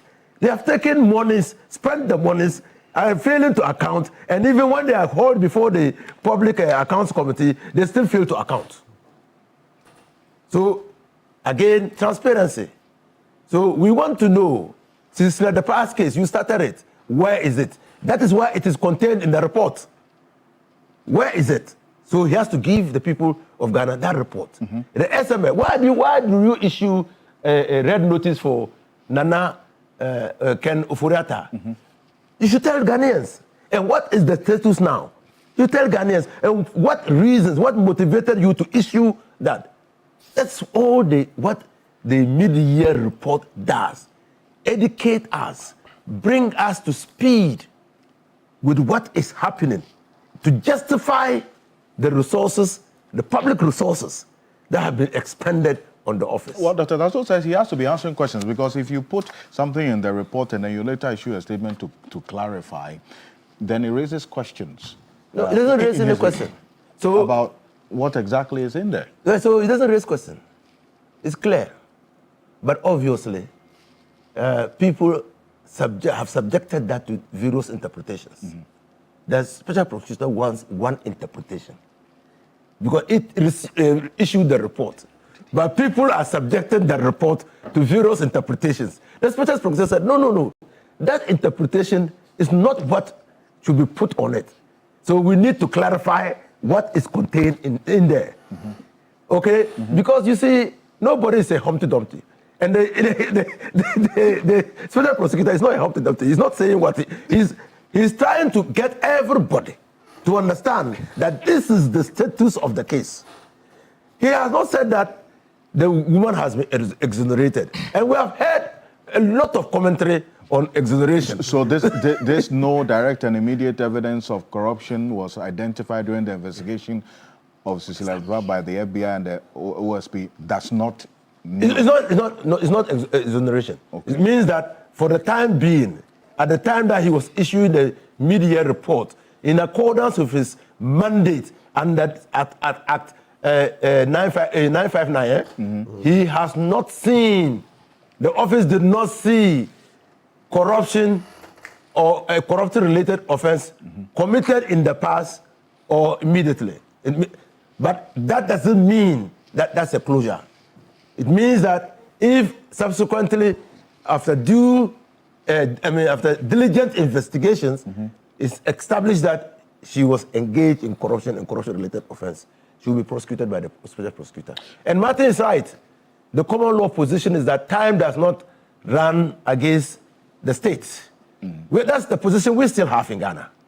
But in some jurisdictions, they have put time on the commission of an offense. But the general principle in law is that time does not run against the commission of an offense. So at any time that it is realized upon diligent search that Sicilia Dapa engaged in corruption or a corruption-related offense or a breach of the Procurement Act, should be subject to the jurisdiction of the special prosecutor. So in this case, the OSP, if Matubebo, what you said is anything to go by, the OSP has finished its job of investigating corruption and corruption-related offenses, and they say they found nothing.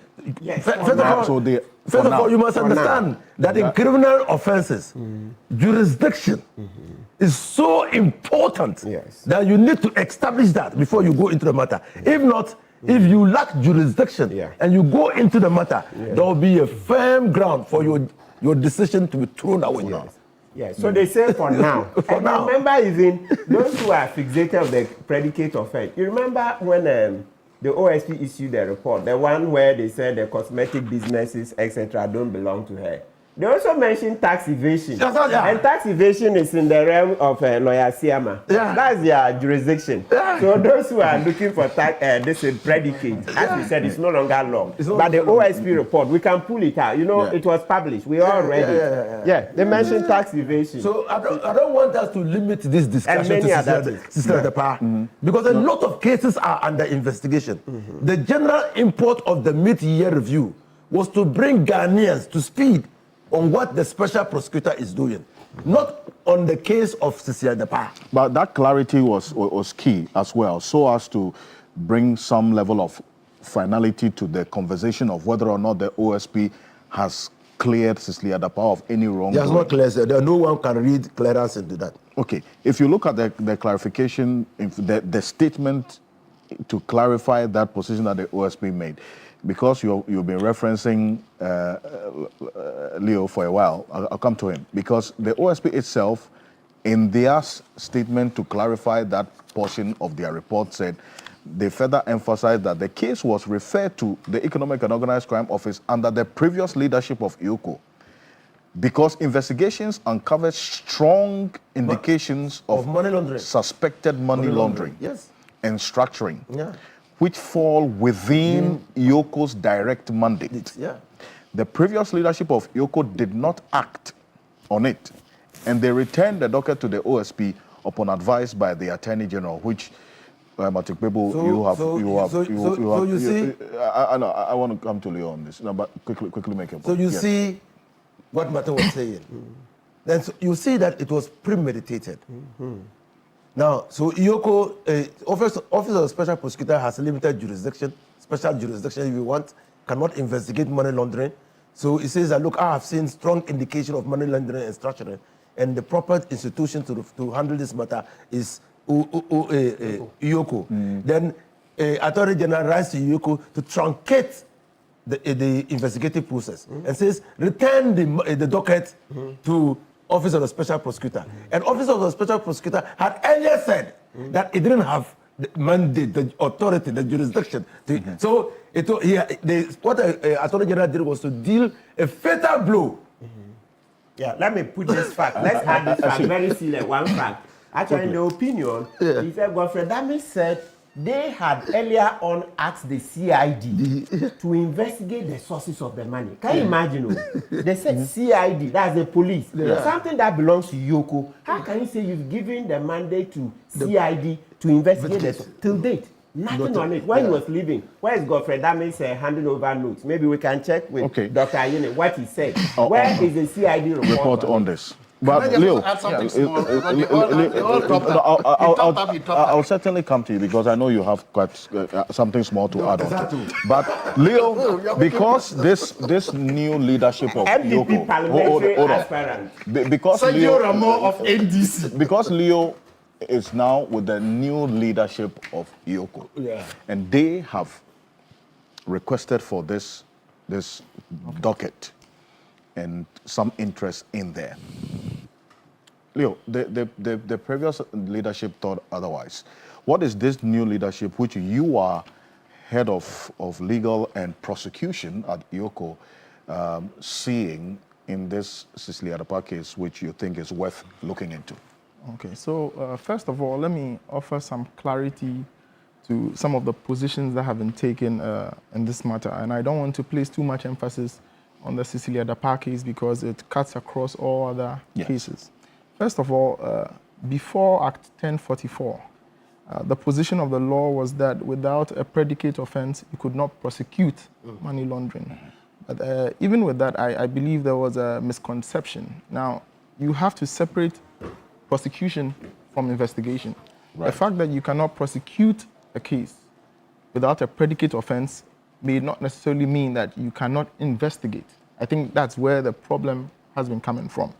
Now, since then, steps have been taken for us to request for the docket, and conduct our investigations. Now, in my experience with money laundering cases, you don't see the predicate offense first.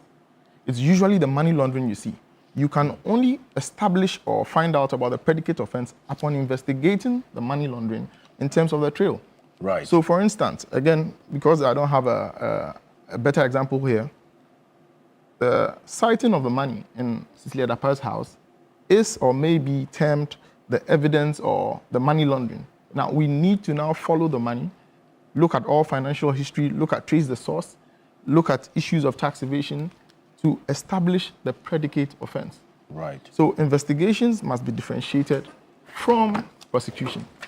That's where we are standing. So our new leadership, based on this position, wrote to the OSP for the docket to be brought back to Yoko for us to investigate. So what you're looking at now is you are following the money, essentially. Yes, we are following the money. And the argument that there need not necessarily be a predicate offense before you investigate a matter you suspect to be money laundering. No, you don't need to see the predicate offense first. And 1044 is now clear on that. I think the problem was that in the previous act, that position was not clear. And in line with our international obligations as well, that was one of the main reasons why 1044 was enacted, to address some of the shortfalls that the previous act had.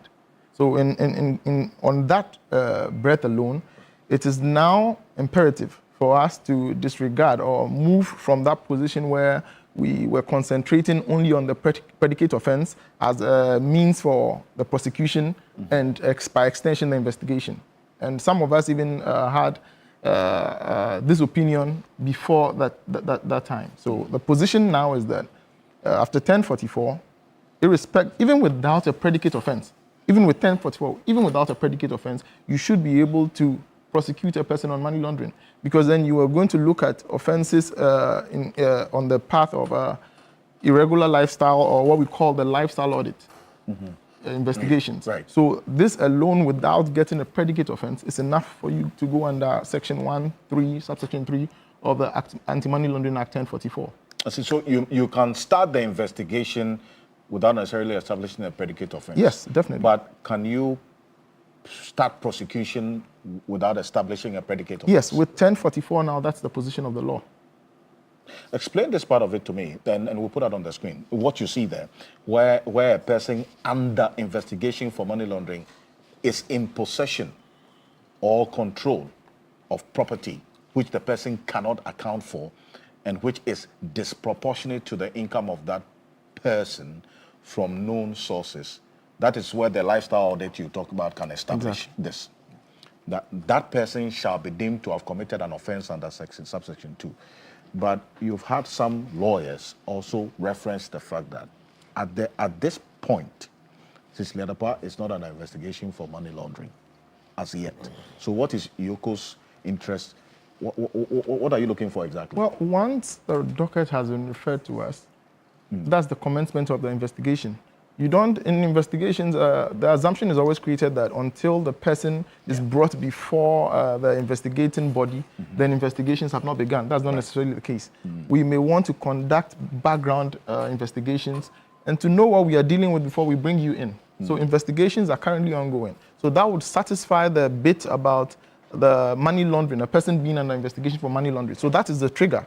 Now, when investigations commence on that angle, triggering the money laundering investigations, then any property that we find or assets that we find that is in your possession or under your control is subject to the investigations or the extended investigations. Now, we also do, that's where we come in and do the lifestyle audit. If we conduct a lifestyle audit investigations and your income or all your other known sources of income are not proportionate or are not capable of allowing you to own these assets, then it becomes a subject of confiscation or forfeiture to the state. I see. And so you're also going to conduct some form of a lifestyle audit? Very well, most definitely. We will do that. Because we would have to do source investigations in terms of where the money came from, look at the possibility of tax evasion there are several angles that we can, and because this is an active investigation, I will not go into details and say them here. Yeah. I'm very mindful of the limitations of what you can put out, and I respect that. That's fair. It's a fair point to make. But also, how would you respond to those who raise concerns about one institution which is supposed to have a standard operating procedure, a manual that guides your work as to what you should pay attention to or what you should take interest in and what you think will be a waste of time? Under one leadership, an opinion is that, look, this is not worth getting into. It's a waste of our time if we get into any investigation of money laundering or Sicilia Dapa. Then a new leadership comes in and your disposition, your orientation to this case is different. Would you agree with those who say it raises some concern about the IOCO as an institution itself, or your discretion on which case to look at is based on a particular leader's position of what is worth looking into? Well, not necessarily. Again, we have differences in opinion, differences in interpretation when it comes to legal documents and text, especially.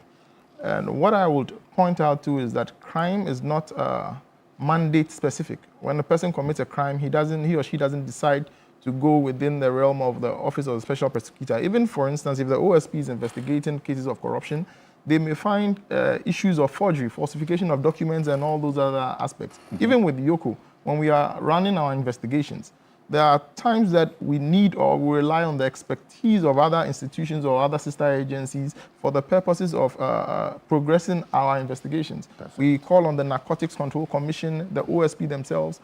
We call on the GRE when it comes to tax issues because they have the mandate for tax assessment. So I think that the issue here has to rather be a promotion of effective collaboration. Perfect. Because at the end of the day, the resources that we have at our disposal as institutions and law enforcement agencies is quite little. So if we promote the collaboration, then it makes our work a lot easier. Instead of trying to do it alone or focusing on the issues or trying to make it about a mandate. And again, the law does not prohibit or restrict law enforcement agencies from collaborating and conducting joint operations or joint investigations to serve or ultimately attain a common purpose, which is to, for the IOCO mandate, recover the proceeds of crime or facilitate the recovery of the proceeds of crime. I see, and talk about collaboration, because that was an issue. On this particular case, there was that tough war of who is to do what, who has the mandate to do what. At some point, we had the IOCO, OSP, all coming at each other, the Attorney General. It became quite messy at some point on this same Sicilia Dapa issue. How's the collaboration like now? Well, the collaboration has always been there. I will not sit here and make it look like they have not been tough wars. And again, based on the mandate of each institution, we seem to push a certain position because we feel that our interpretation may be right or wrong. But then again, we all need to sit down. At the end of the day, we are trying to work for Ghana and recover things that or assets that may have been lost in the course of service to the country. So it's almost very difficult if we take entrenched positions as law enforcement agencies. What we must do is, as a matter of importance is to come together and reduce some of these turf wars or conflicts in terms of positions that we take when we try to make certain sense of our mandate. If we are able to do that, I think it takes a lot of these issues away, and then the public has a certain level of confidence in us. See, and that's a quick one, because I want to have Bracco Powers have his take on this. He's not spoken as yet. Just a quick one. No, I just want to say thank you. Today you've had a lot of excellent legal submissions here. I'm not a lawyer, so I will not attempt to do that. They are all perfect, they're excellent. But here's the crust of the issue. I think this is what it comes to. The Republic of Ghana, after investigating Sicilia Dapa for over 1 year, has found nothing against her. Dr. Zato, why do you keep doing this? Let me, no. I thought you said you had clarity on it's this. clarity. Secondly, Secondly, they have not. They've not found anything against her. Hold on. I'm not arguing. I thought you were going to make a new point. I'm not arguing. I just want to make this. I want to get it clear that the OSP, who is supposed to be neutral arbiter, who is supposed to do a neutral, clean investigation, has issued a report. And right now, the same OSP, in less than 24 hours after their report, is running away from their own report. You made that point earlier. The point I'm trying to make is what's this. The new point you wanted to? It's difficult for you to see what is happening and then don't think that this is personal. Brakaba, do you get that sense? Exactly. Are you saying that as a lecturer, haven't you even read math script, all right, and saying that a student who was supposed to have failed has passed? I'm asking you, your whole academic life, haven't you ever read math script and saying that there are changes? I want to ask you, just be honest with Daniel. Senor Ramos, I don't owe you that answer. I don't. Thank you. I'm a teacher. Listen, it happens all the time. Right. Anyway, come on. Braco, so, is there still any confusion in the mind about the OSP's position on Sicilia Dapa as to whether or not this is an ongoing investigation? Is that a closed chapter as yet? But is it right to make the conclusion of being squeaky clean now? I think, Alfred, when the OSP issued the report, I anticipated what Dr. Zato and some other a section of Ghanaians are going through. The misconception, particularly when you fail to understand the context from which an office or a particular individual makes a point.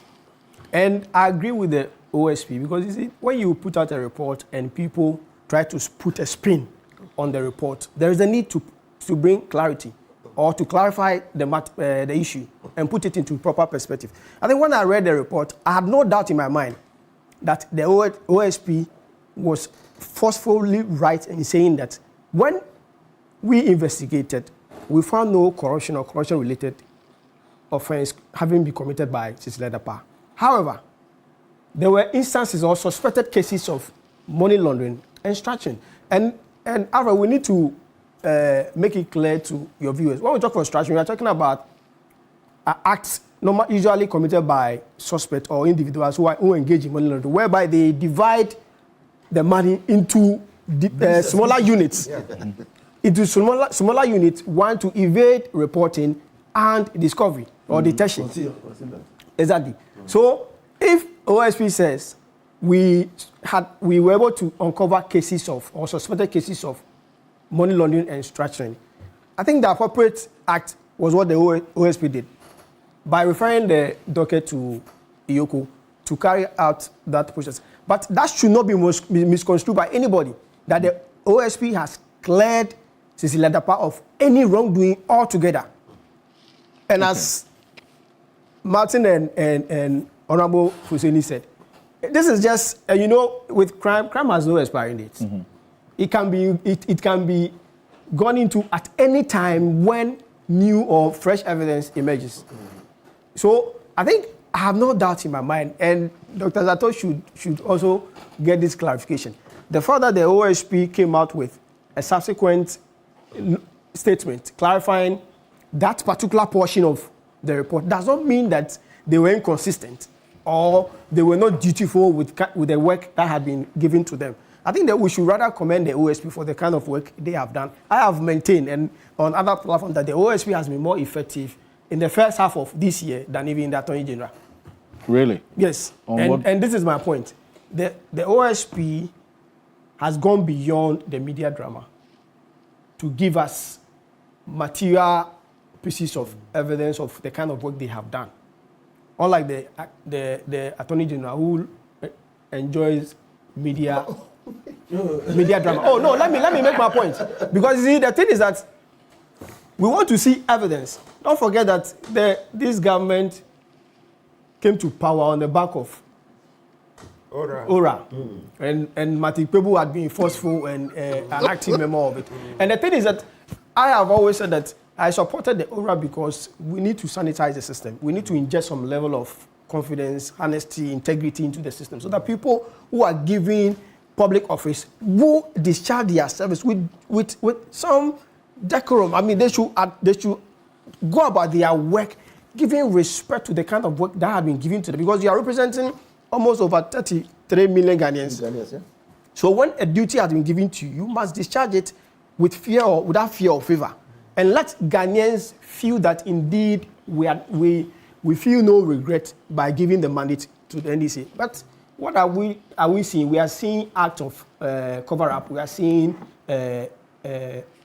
persons connected to the governing National Democratic Congress being, released by the issue of Nolly Prosequa, and some other people also being given deals when, in fact, when we are to interrogate, we have issues with, especially Dr. Dufour, the incident of Dr. Dufour and other people. And after, you remember I said that the Attorney General had entered more knowledge prosecutions than any other Attorney General I've seen within the first half of the year. And for me, it scares me. Let's come back to the point. So the OSP deserves special commendation for the kind of work they have done. But, the report had its own lapses. I mean, in some of the incidents that they gave us, they rather gave us information that we already know. They gave us what we already know.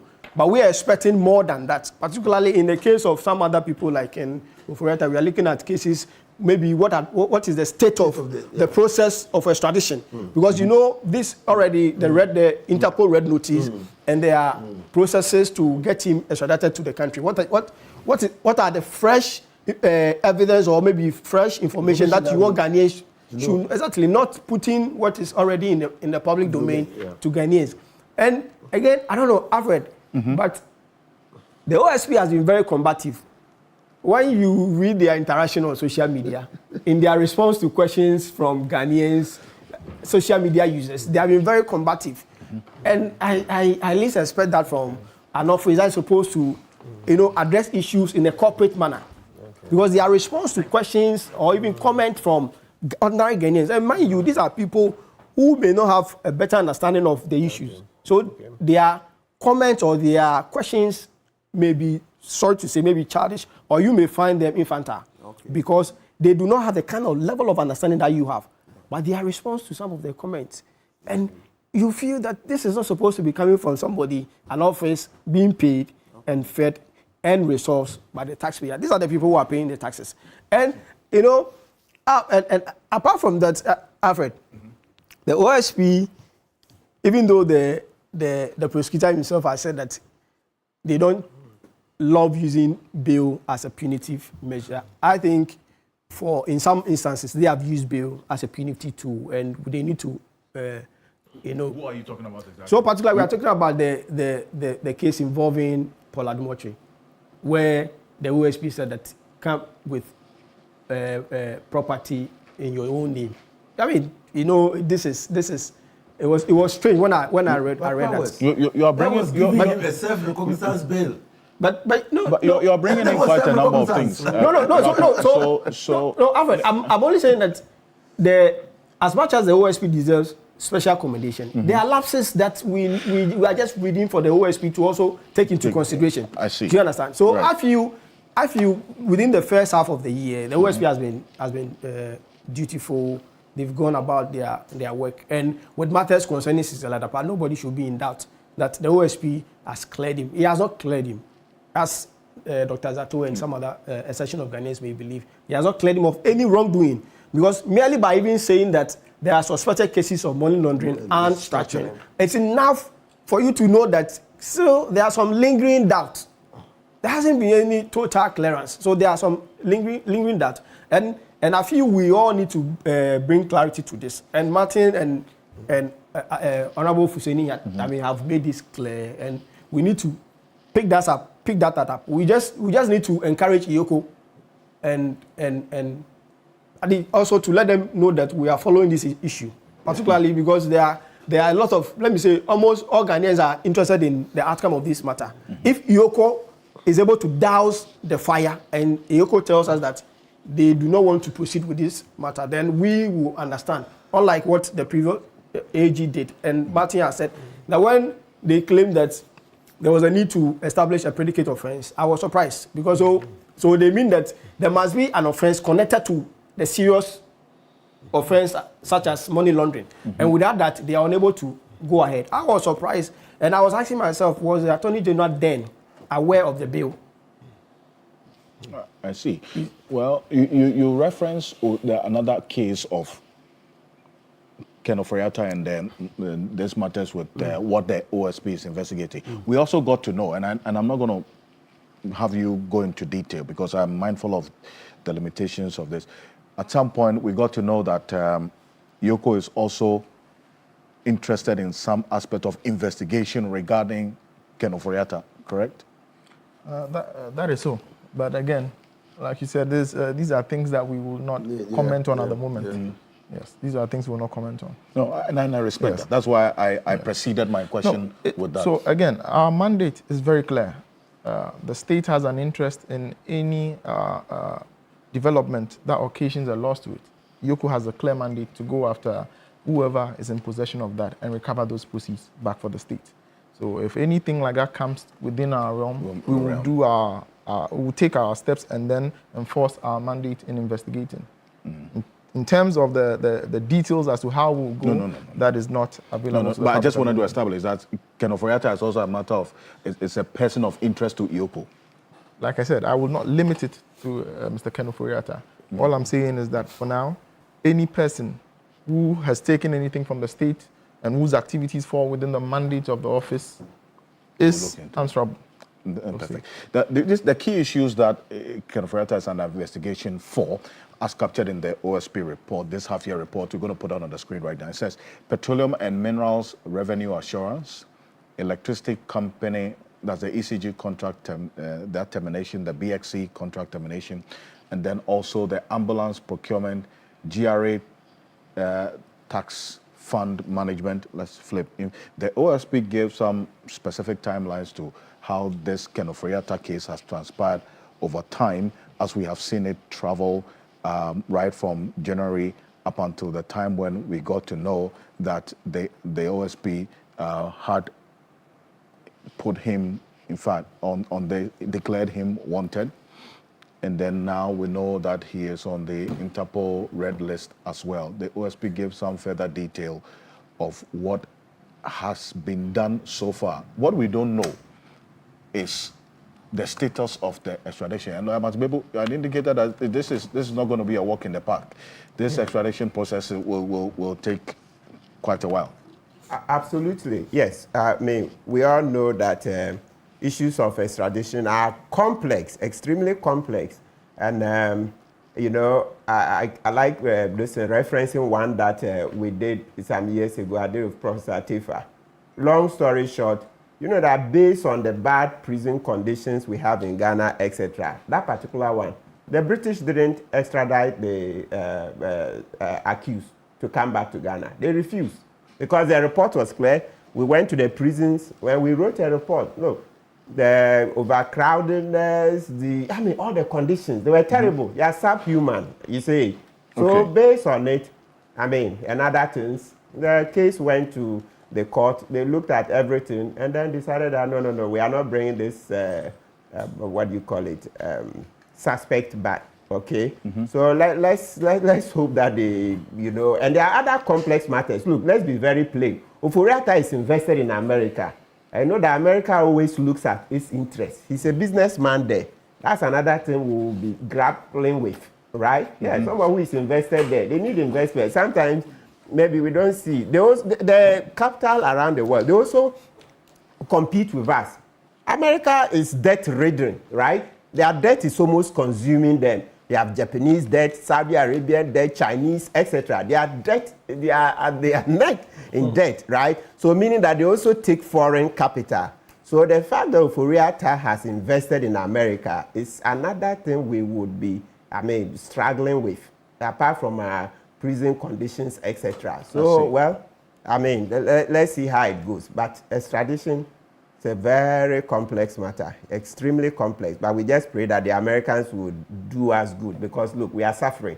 We are really suffering. We need Ofori-Atta to come back so that he will face all these charges. Because if the Americans don't extradite him, you know, it's going to create a lot of problems, for both countries going forward. Because as I've said, we will then be looking that, is it because he's invested in your country? We'll put that much ahead of prison conditions. So we just pray that the American government will do the needful. You see, because now we have a huge number of citizens who can, read in between the lines. You see, yes, so we can begin to suspect that, okay, if it doesn't come, then America is looking at its own interests, etc. So on the balance, it will just be better that this one, we try and bring him and not look at prison conditions, etc. Because, it would go for long. Citizens will keep complaining because you know that Ofori-Atta's case is one that touches Akufo-Addo, because all those things he did is because Akufo-Addo was giving him succor. He was involved in a lot of those things because anything he made in office was going back to their own family. Okay, he and Akufo-Addo, president of Ghana, etc. So this particular extradition is a test case. Okay, of the to test the relationship between Ghana and America. They really have to do well to bring him down to face justice. Otherwise, it won't look good. Day in, day out, we extradite people to America. We do it for them willy-nilly. Every year. You see even Dada Boat, etc. Many people, even this year alone, we've done more than 3, right? Yes, I don't remember the last time they brought down. Yeah, and even during COVID, I had a client. Yeah, she was extradited straight. We did everything we could. During COVID 2020, the client was taken. I've remembered another client over 10 years ago. So we keep extraditing people to America. And so this one, please, we'll beg the U.S. government, don't look at the investment Ofori-Atta is made in America. No, that's our money.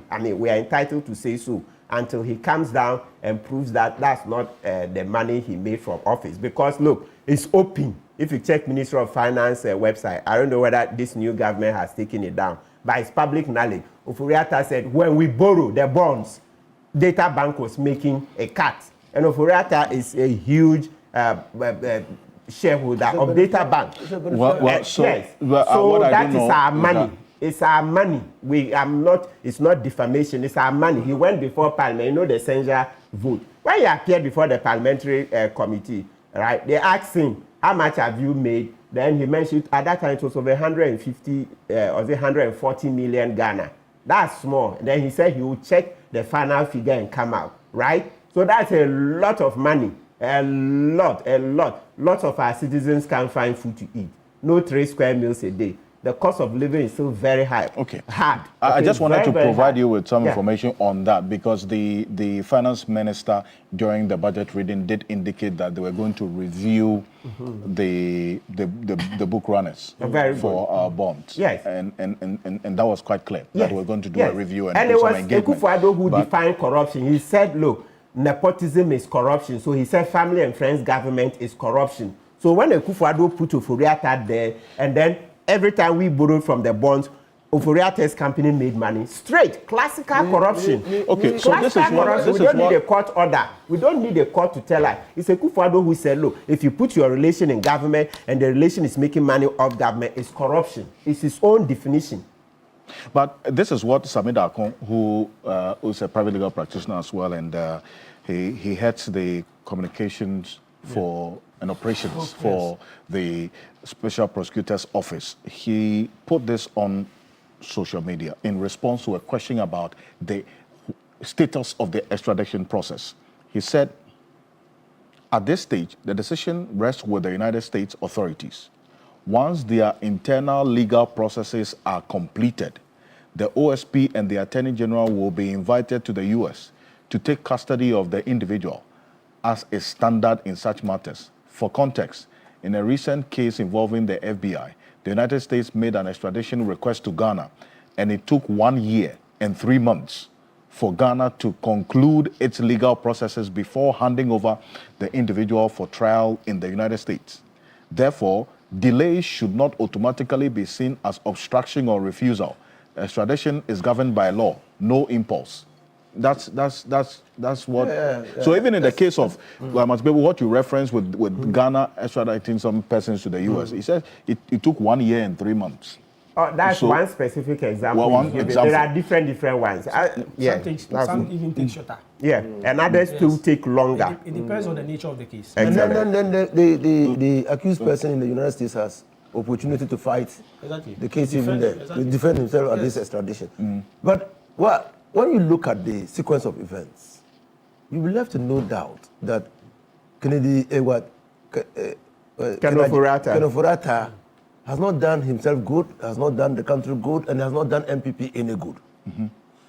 On the 2nd of January, 2025, 4 days before Nana Akufo-Addo handed over power to the NDC, he wrote to the chief of staff from Ofori for permission to travel to treat himself. You understand? Was it in anticipation? Did he have any inclination that this thing was going to happen? That he was being subject to investigations at the Special Prosecutor's Office? Was he running away? Then when you juxtapose that with Victor Solomon, you remember him? Yes. Yes. He traveled outside the country. He was a deputy minister of finance. He traveled outside the country to treat himself. He had a PESA. When he was wanted in Ghana, he arrived. He came back to Ghana. He was arrested at the airport on the tarmac. He died in prison. So you see clearly that what is Ofori-Atta running away from? I mean, if you know that you have not committed an offense, come back with your head held high to defend yourself. But everything, for me sitting here, everything points to some grand collusion. Grand collusion between who and who? Between the government through Ofori and Ofori-Atta. The past government. The past government. Giving him permission to travel. You had lost power. You were just government advisor or what? External. But the person wasn't feeling well. It was on that basis that he was going for medical care. Victor Solomon had a PESA. Please explain what a PESA is. His heart could not work naturally, so they had implanted devices in his heart. And NDC had lost under Rawlings. He was outside treating himself. He was said to have embezzled that time. He said he had not embezzled any money. He flew down from wherever he was. He was arrested on the tarmac, Kotoka International Airport. He died in jail. So you can't use what you are led to be suffering as. And doctors have said that the sickness of Ofori-Atta cannot prevent him from traveling to Ghana. Well, but then if you hear the OSP itself say that, well, right now, whatever the process is rests with the U.S. authorities as we speak. The point at which we are now with this entire process. I agree with you.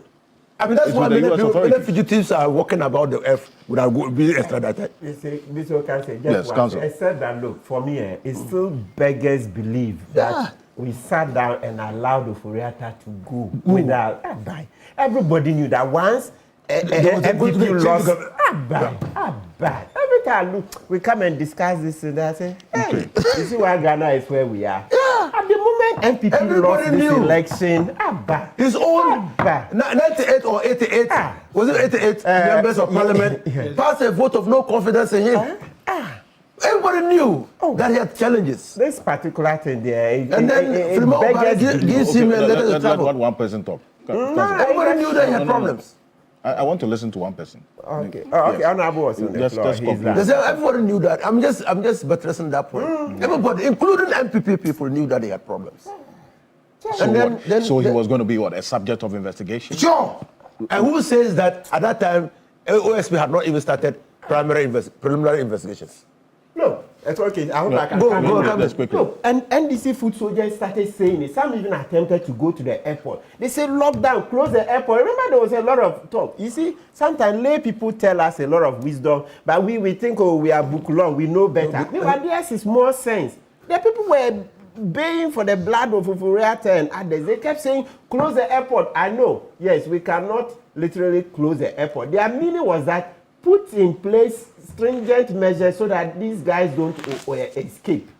And you knew that Ofori-Atta was going to #1 because he was in charge of the public purse, so to speak. And I had sat down here. There was no Saturday I would come here and not mention that Akufo-Addo and Ofori-Atta are corrupt. They've taken our money. These bonds matter. That they are taking our money every Saturday. Sir. Then we sat down. So let's conclude. I'll give Dr. Zato a So it's a conclusion that Ofori-Atta voted out of the country. Is it the conclusion? Yes. No, because that is what Martin it cannot be. Lawyer, you know, there's a former and then there's a positive. No, but how did he leave? He left with the permission, right? Of who?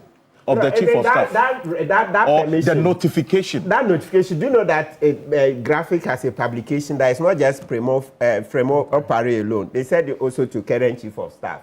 The notification is double. Yes. There's a publication on graphic. Yes. You can pull it. That's why I said, but even before those notifications, the law enforcement agencies, all of them. If I were there, the day they lost the elections, that's when I would call them in. Post bail conditions, this. Let Bappi Powers make his point. Yes. You see, Alfred, the consensus that I'm getting from my two seniors is that Ken voted out of the country with that. I mean, because he knew he had committed some. Absolutely. No. I think that is too conclusive, and we are not in the position to do that. And more particularly because the OSP is still investigating. You have not stolen and run away from the market. No. You see, but why would you? Please.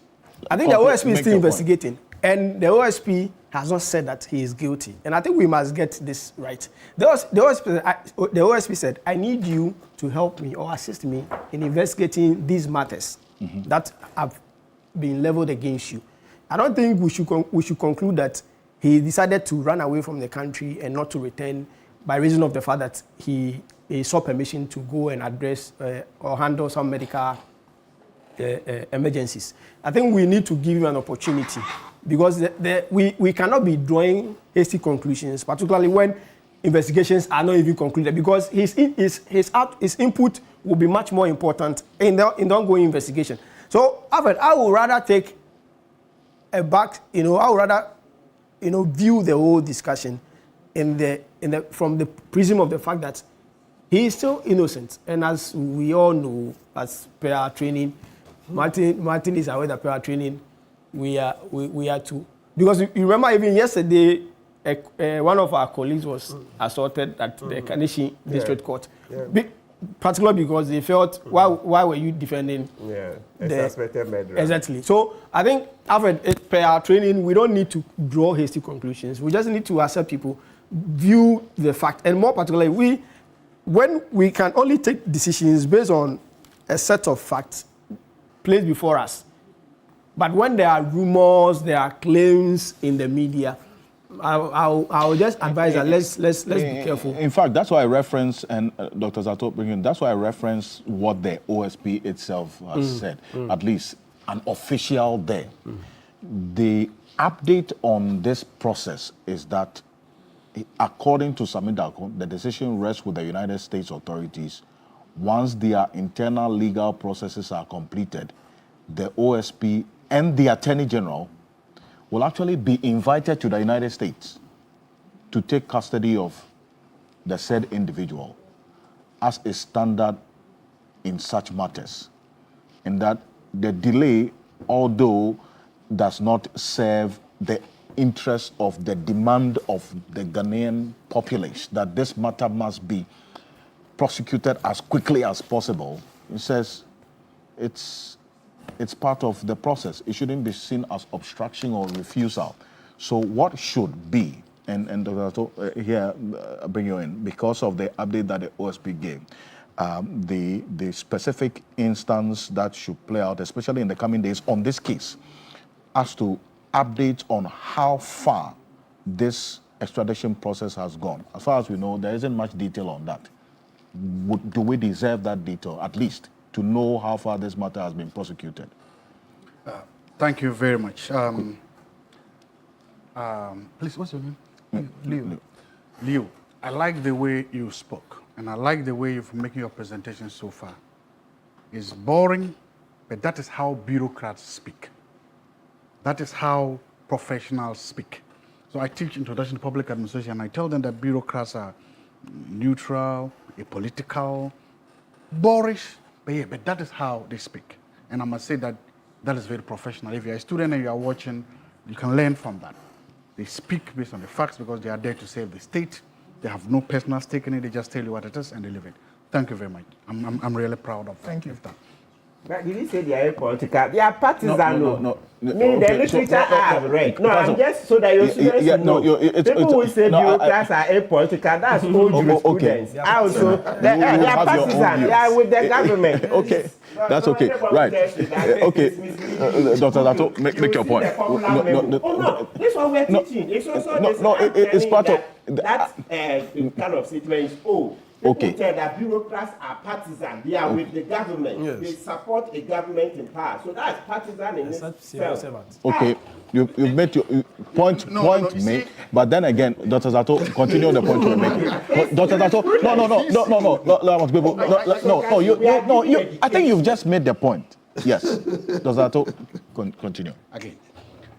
I respect bureaucracy, and I like the fact that bureaucrats, so when you see a bureaucrat doing his day job, you must respect that, because they are trying to tell you that, look, I have no personal interest in this. I have been paid by the state to do a job, and I'm doing the job. And I must say that once again, thank you for that detachment, and thank you for trying to just be neutral, and I didn't. You actually gave us nothing, which is actually again excellent, very good. I respect that. But again, I mean, I'm just telling you that is how they speak, so that you don't. I think that it is not within your powers to declare that he gave us. No, nothing. what I mean is that he didn't show us. He didn't play his hand. No, without due respect. Listen. As in, let me rephrase it. I want to. Okay, let me withdraw it. What I mean by wait. Dr. I don't think it is right for you to say to any guest here that he gave nothing. So if you could, let me say what I mean by I withdraw. What I mean is that he didn't tell us, he didn't show any bias. That's what I meant. I see. By saying that he didn't, I mean he didn't show any bias. That's what that was actually the point I'm making. So Martin, if you do not understand it, that's what I meant. I meant that he didn't show any bias. It's clear. He's been clear and neutral. So that's what I meant. Thank you. That was what the OSP did. I'm saying that was what the OSP did. Okay. Right now, what I'm trying to make the point is this. It seems we are, as a country, we are being told that if Ken Ofori-Atta is not in this jurisdiction, we cannot investigate him. Is that the case? Are we saying that if Ken Ofori-Atta is not in this jurisdiction, we cannot prosecute him? Is it the case? I'm not a lawyer. Maybe the lawyers can tell us. Can we prosecute him when he's not here? Yes. Can we investigate him while he's not here? Yes. Are we doing that? Yes. Exactly. So for me, look, let this international case of extradition, whatever, play out. But I would have expected that the OSP would now tell us that this is not out of hand, because that's the thing now. His extradition order is now not in the hand of the OSP. And as we've just said, even if he can fight it in the US, and legal process in the US also sometimes delay as long as they do here. So he can fight it forever. What are we doing in Ghana? That's what I expected the OSP to tell us. That look, in the interim, we've charged him with crime A, B, C, D. In the interim, we've gone before a judge, and these are the issues before him. Because I read somewhere that his lawyers are prepared to go to court. Mm-hmm. Why is his material or his personal presence taking over all this? Why are we waiting so long for his personal presence? And that's what I'm saying. Look, again, for the sake of accountability, go ahead.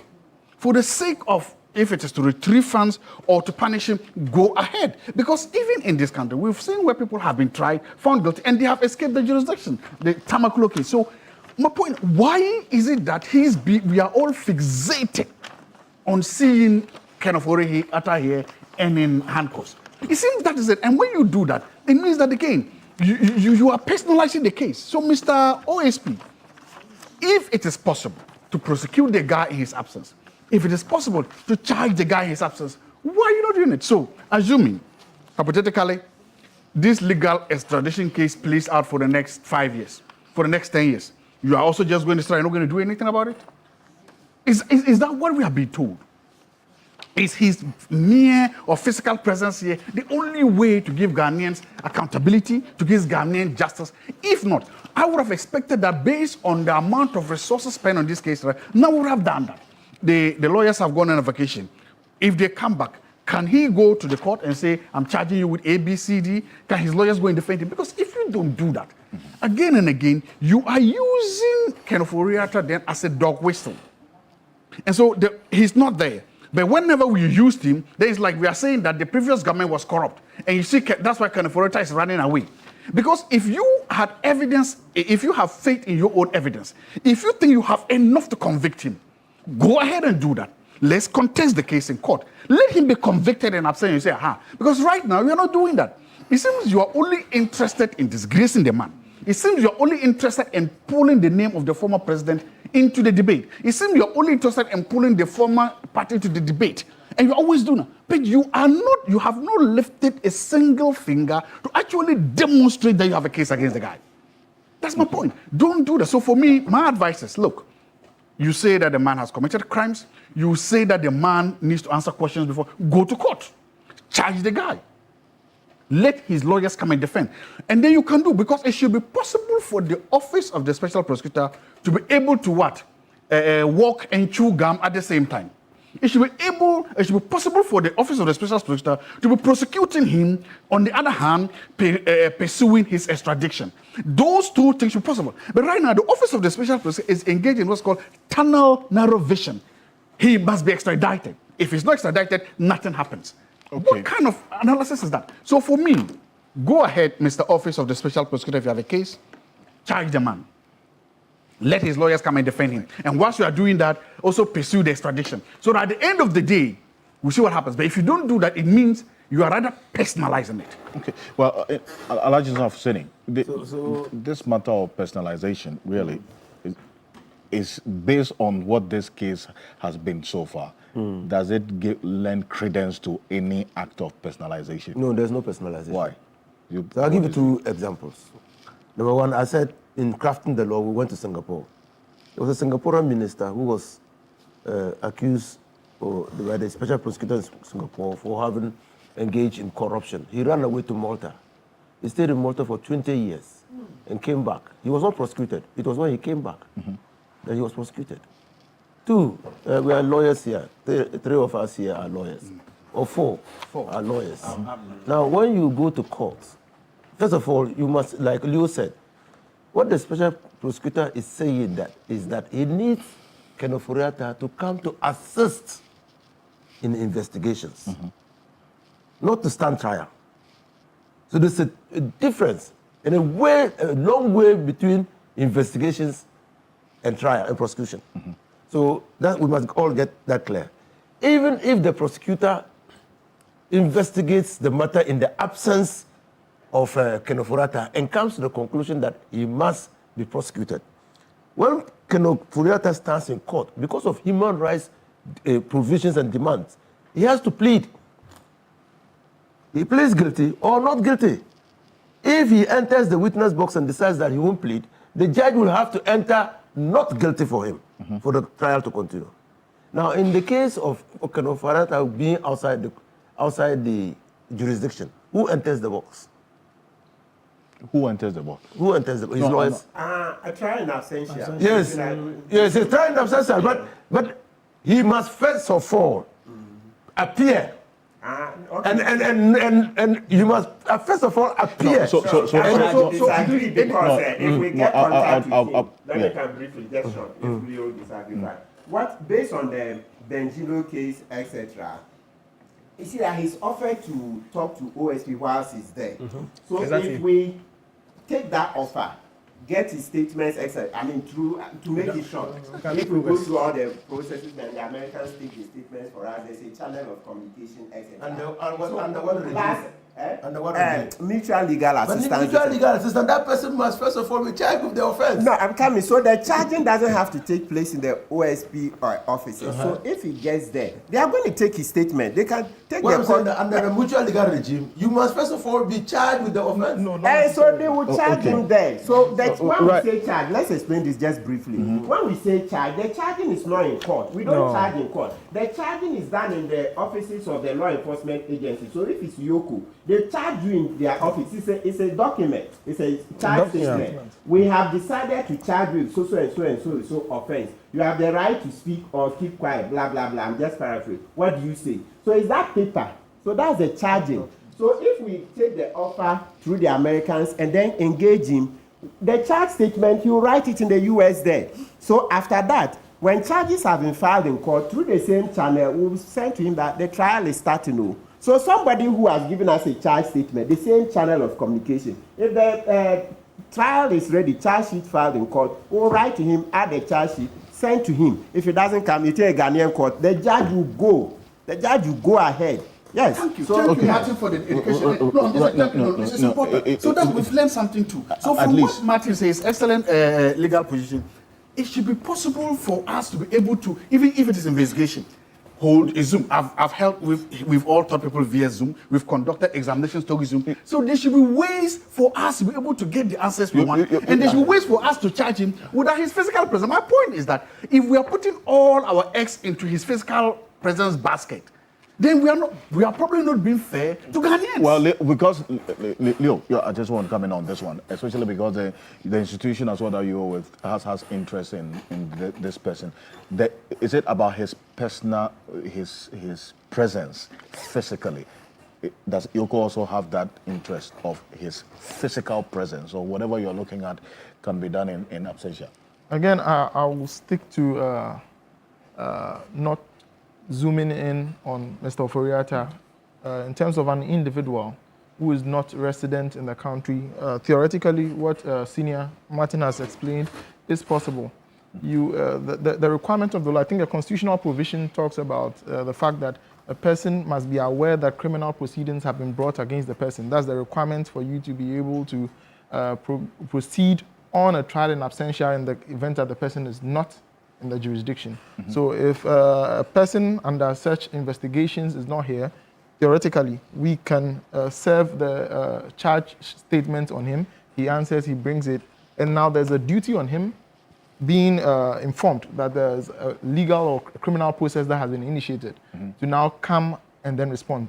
Based on his refusal, if this person refuses to come and then stand trial, then it should be possible for us to proceed with the trial in absentia. I see. Now, it's exactly 10 o'clock at the time, Reese. And Leo, one other reason why I brought you in here is what you have been on this week, Yoko. Not specific or direct focus on what happened to Shatawale and so on. You've gone beyond that to indicate that there are some specific, and this I'm referencing media reports that mention you as well, that there are some specific vehicle brands that you are looking at when it comes to your investigation into stolen cars, Honda CRVs, Range Rovers, and then also Ford F-150, and then Dodge Ram. Now, what's going on? Okay, so let me take the chance to clarify that little misconception. We are not going after only those 4 brands.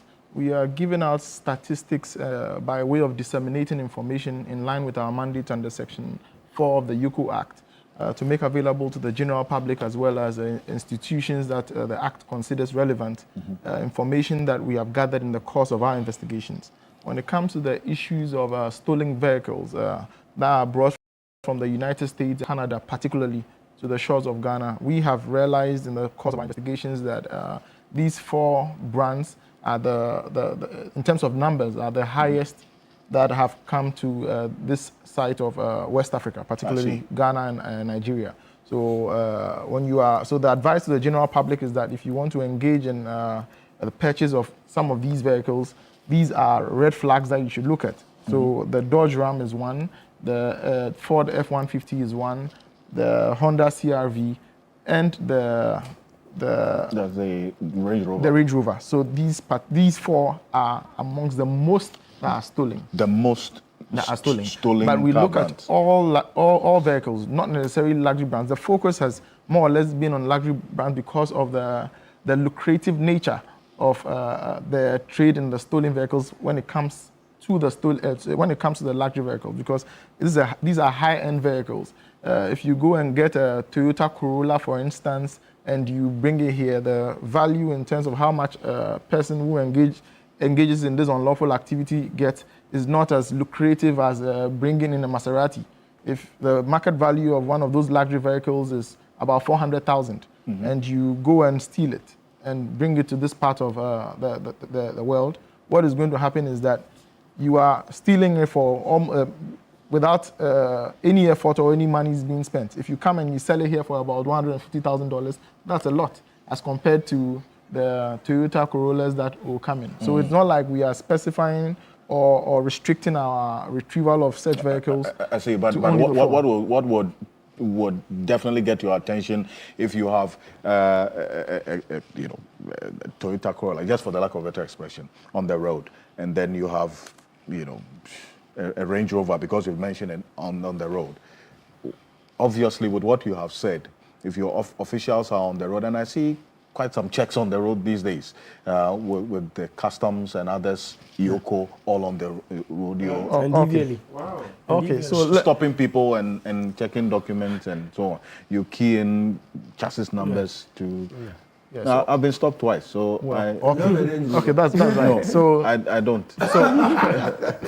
So again, I deserve one. So Thank you. Back in 2022, again in the exercise of our mandate under Act 804, and in collaboration with our partners, the FBI and the Royal Mounted Canadian Police, we embarked on an exercise to retrieve stolen vehicles. We're given an initial database of about 300 vehicles. We proceeded and then recovered, I think, somewhere around 60 to 66 vehicles. And what has also happened is that... so out of the 300, you've recovered 66? 6 vehicles for that. I see. In terms of that. Now, we have also realized in the course of our investigations is the fact that when you take, and Mr. Kwebu will know this more than the others here, when we start investigations in Yoko into a person, what we also do is that we run parallel financial investigations at the same time in trying to trace the person's assets. So what we have noticed is that when we bring these people in and we take, we see some of their vehicles, we run the VIN number in our system to see if the status is stolen. And I don't have statistics off head, but in more than 70% of the cases, the vehicles come out as stolen. And these are vehicles that were not even on the original 300 list that was given us. So it tells us that there's a fundamental problem, a huge market. In terms of the statistics, some even estimate that as many as 10,000 or close to about 10,000 stolen vehicles enter the country at within every year. So it's a very big problem. And again, in collaboration with our partners, local and foreign, we are doing our best to retrieve these vehicles. Now, I also want to put it out there that, and again, this is a misconception that has been going on, that Yoko engages in Rambo-style activities, stopping people on the road.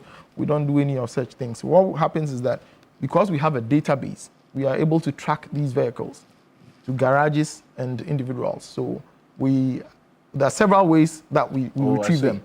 So we can invite you to come over, you bring your vehicles. We can also pursue our own lines of inquiry and go and retrieve the vehicles. But never have we gone in that Rambo fashion to go and so you are able to, with this over 300 list of vehicles that have been flagged as stolen, yes, you are able to trace it to the carport where it is being sold. And then you retrieve that. That's how you retrieved all the 66? Most of the 66, yes. We went to garages where they are usually... some dealers have them in the garages, and these were some of the ways that we retrieved them. Others have also been as a result of ongoing investigations into assets of persons. I see. Of interest. Because this Châtelet one was because the person of interest is Kwabnamwa, right? Then you trace the linkage. Very well. To this, yes. What was the brand? It's a Lamborghini Urus, a yellow Lamborghini Urus. I see. Because for the person who is watching us right now, as you indicated that you traced a number of these vehicles flags are stolen to carports. How do they... Car garages, I beg your pardon. The garages are along the street. You see quite a number of them, when you're driving in town. How do people who are watching us right now get to know that this vehicle I'm buying is a stolen vehicle, so I have to stay away? What should I look out for? Okay, so like I said, I have given a couple of the vehicles, 4 of them that are high-risk vehicles. So if you are purchasing any car, you should, again, I've said this on several platforms, your due diligence has to go beyond a certain threshold, because the lawyers will tell you, If you do not do that due diligence, you are not even armed with any cause of action against the prospective person who has sold the vehicle to you. That's the first thing. Now, our market has usually been that of engagement in terms of accident-prone cars or accident cars or damaged vehicles. These are the vehicles that used to come in. But quite recently, we've noticed that there has been an influx of almost brand new or cars that were manufactured 2-3 years, within a 2-3 year gap. Those are also red flagged. Now you see certain vehicles with a rear view mirror dismantled. These vehicles, that's because they have the GPS implanted in them. So if you see any vehicle with the rear view mirror tampered with or not there, then that should also be a red flag. Now, in terms of there are platforms online where you can do primary checks on the status and history of vehicles. Carfax is one. There's some of them are free. NIBC, that's the National Insurance Crime Bureau of the US. They have a site for checking those. But at times, these are not enough to detail the history of the vehicle, so you have to go a step forward. That's where YOCO and Interpol comes in. Interpol has the stolen motor vehicle platform where they are able to tell you the status of the vehicle, so you can rely on YOCO as well as Interpol for further information on this.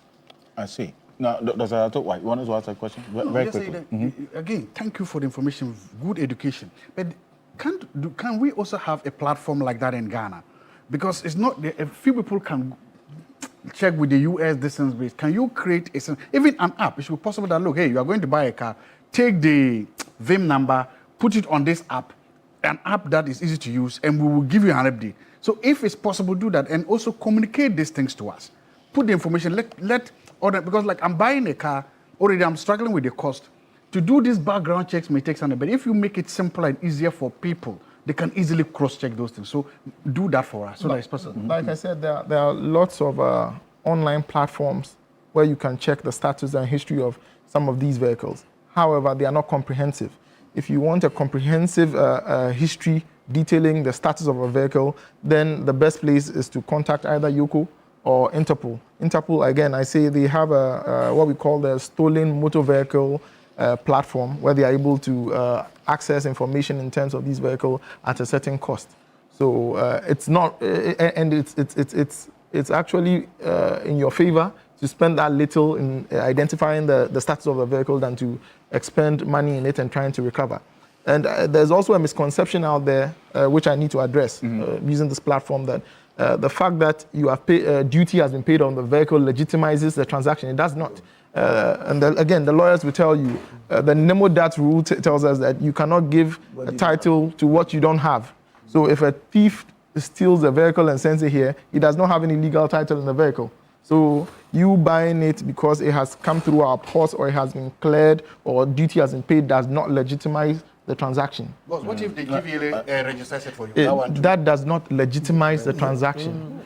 It does not. So, but you see, that raises just another question, because then if Ghana has been flagged as a destination for a number of these stolen vehicles from the United States and Canada, what does it say about the checks at the ports? I mean, is there any way that can also be improved to us? The point of entry should also have some systems and structures in place to be able to detect that this car is stolen before some unsuspecting member of the general public innocently goes there to go and buy this car. You are absolutely right. I do agree there are lapses in our port system, but I will not limit the lapses to only our systems here. Even in the US, they also have lapses because they should also be able to set up mechanisms that deal with the issue before it comes here. And off-head, one of these lapses is the fact that when a vehicle is stolen, they have levels of reporting. You report it at your local, the local scene. It is then taken to their national level before it's brought to Interpol. At times, this time frame is enough for the car to be shipped from the US, comes to Ghana, passes through the system before the status even comes on as being stolen. So it's actually possible. But again, like you said, it is time that stakeholders come together and come up with comprehensive policies to reduce this.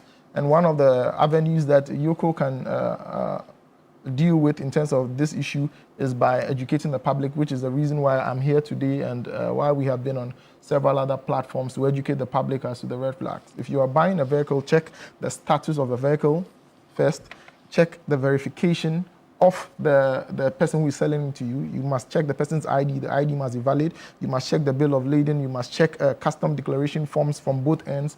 You must check the title actually in the vehicle.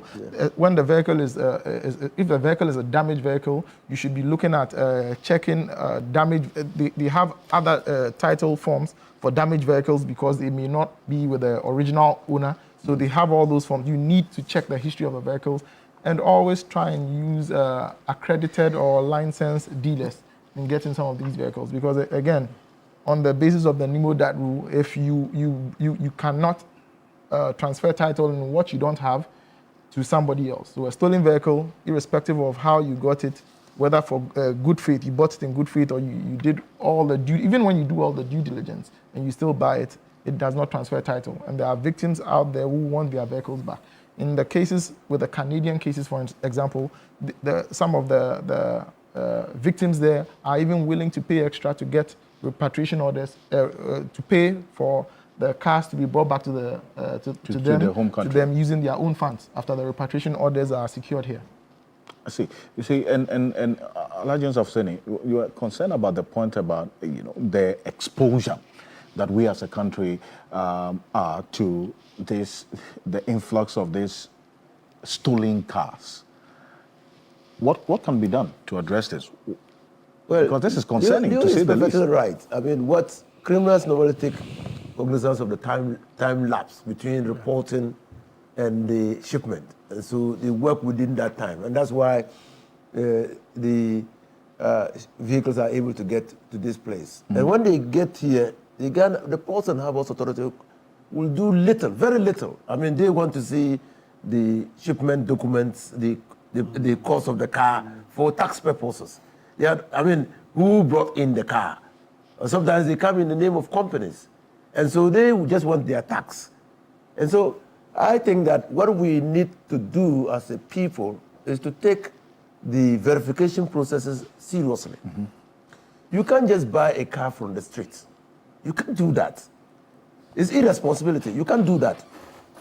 Because you see, if you say you bought a car from the street, just a street corner, then you lose the benefit of being a bona fide purchaser for value without notice. You understand? Because and in any vehicle that you are buying legitimately from outside the country, they will give you the title. The title of the vehicle will be in the vehicle, to be part of the documents. It's a small card, small one. So who was the owner of the vehicle? How was it sold? Was it by auction? They will indicate all that there. And to be in the vehicle. Okay? And even in abroad, if you buy a vehicle that way, that's what you are going to show at the port for them to ship the vehicle. Because if you don't see the title, okay, and they give you only one key, which is in the car, and the other key is left with you. So the person who ships the vehicle. So if you buy a vehicle which has only one key, you should put you on notice. You put you on notice. Very interesting. Yes, Leo. So again, I want to add that there have been some unscrupulous persons around the jurisdiction who are going around in the name of the Economic and Organized Crime Office that they are claiming vehicles, stolen vehicles. If anybody, first of all, we don't come individually. Nobody comes from Yoko as an individual to come and retrieve a vehicle. So if anyone comes to you like that, check their ID cards. Again, like Senior said, if somebody brings you only one key, that's a suspicious thing that you should be looking at. Even the value of the vehicle. You know the market value of a vehicle as being 500,000, 600,000, and it's being sold to you for 100,000. That should be a red flag. And note that if you don't take your steps to go through all these due diligence processes, you may also be a co-conspirator or guilty of a criminal offense. And under Section 147... Mean the person who was going to buy the vehicle. Yes. Under Section 147 of Act 29, possession of the mere possession, not even you knowing the history or the transactions involving the theft of the vehicle is not enough. The mere possession puts you under dishonestly receiving, and you could face jail time. And once you are charged with an offense of dishonestly receiving, automatically money laundering comes in. So the public should be cautious in some of these things. And most of the vehicles too that are stolen from there, some of them are also subject of other criminal enterprises there. If you look at a couple of the F-150s that we retrieved, seem to have bullet holes in the driver's side. So it tells you that these are vehicles that were snatched under some form of violence. So if you are not careful, you become a co-conspirator. I see. Did they ever come at any point with your investigation into this Lamborghini that Shatawale had, that he was told that somebody had been shot in the car? Well, these are things that are within an ongoing or active investigations. This is not a platform to say that. I respect Where that. did you get that? No, he said it himself. So that's what I'm finding out from him. I mean, Shatawale himself said it. That's what I'm finding out from him. I'm not privy to that information. That the first time he was called about this Lamborghini, he was told that it was because someone had been shot. Yeah, I've heard it elsewhere too. That the person's actually been murdered. I mean, he died. That the person died, the owner. So that's how come the... So it was a carjack. Leo says he can't confirm or deny this. What is actually... I don't want us to proceed on this tangent if Leo is telling me that he can't... No, which is... What is factual is that someone has been convicted in the theft of that vehicle. Yes. Right. That is a fact. Yes. It's important that you made this issue, the point about the ID card, because a message just came through from Dr. Trump and says, he says, good morning. A friend of mine called indicating that someone knocked at his gate. In fact, pressed the bell 3 times. And because he had access to a camera outside of the house, these persons were dressed in a particular uniform. And when he spoke to them through his doorbell, into brackets, which has access to a microphone outside, asked them who they are. They said they were from Iyoko, and that they were going to check, they were coming in to check, they were going to check a vehicle that belongs to him. And he asked on whose orders and why his vehicle that was parked in his house. And he said that they had been tracing him for the past 4 days, which he observed himself because he saw them at his junction a number of times. I want to find out if the Iyoko operates that way, knocking at people's gates and asking to find out where they got their vehicles from. Yeah. So, like I said, we do not send individuals to go recover vehicles. There's a strategic plan. There's a comprehensive process where we go. So again, if anybody comes to you that they are selling or they are trying to recover vehicles for Iyoko, check their identity. If you have any, our numbers are online. You can actually call the office to find out if anything like that is going on. Mm-hmm. In most cases, we would have seizure warrants or search warrants for that purpose. Yeah. So without these documentation, nobody should release their vehicles unless a proper person coming from the office has come to you. And I also want to mention that, and I think I stated this earlier, that in most of our investigations, we've realized that, especially with certain high-profile individuals, we realize that most of the cars that they have in their possession happen to be stolen. And these are not contained on the initial 300 list that we've had. So again, if certain people are giving their cars to you to keep or maintain or hide, you know that you are also aiding and abetting a criminal offense. I see. And this one from Regan says, good education, Mr. Iyoko. His name is Leo Anthony Siama. This one here from Adolf Mate, who's watching us on Facebook, says that someone asked the question whether they could give wrong chassis numbers on the bill of lading. And the matter is that that's not possible. Well, these are some of the lapses that we need to address at our port systems. Because what we have realized is that at times you see the chassis numbers and they are defaced. They are altered. You can see clearly you are altered. As to how they are able to go through the ports and be cleared, that's another matter. These are things that investigatively we have to be looking at and come out with comprehensive policies to address some of these issues, because it's becoming a problem. Now, we've given most of these dealers an opportunity to come bringing in relevant documentation detailing the sale and purchase of these vehicles, and most of the time they show up with forged documents.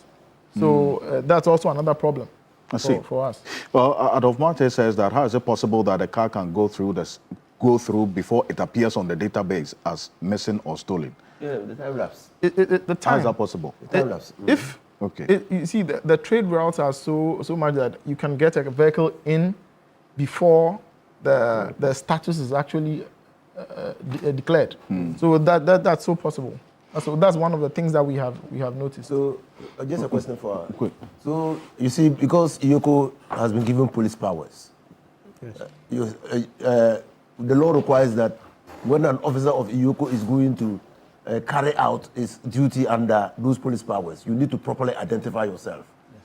So do you give those who go, I mean, if you have people going on behalf of IOCO to confiscate vehicles, do those show any identification? Yes. So yes. Because I thought that you would say that, like the guy said, those who are standing behind his gates, they ought to have properly identified themselves. Yes. Okay. Yeah. Yes. Now, Yao February says IOCO and the Interpol Department of the CID are required to trace all luxury vehicles and other products imported into the country. But when they wait until these stolen vehicles get into the arms of Ghanaians after purchasing from the importer and they come in to confiscate and export it back to the owner in the home country, they misappropriate state funds and burden the buyers by losing cash. There are various security agencies at our ports and borders to track goods imported into the country and check the cost for procuring these products in order to place the required taxes and levies.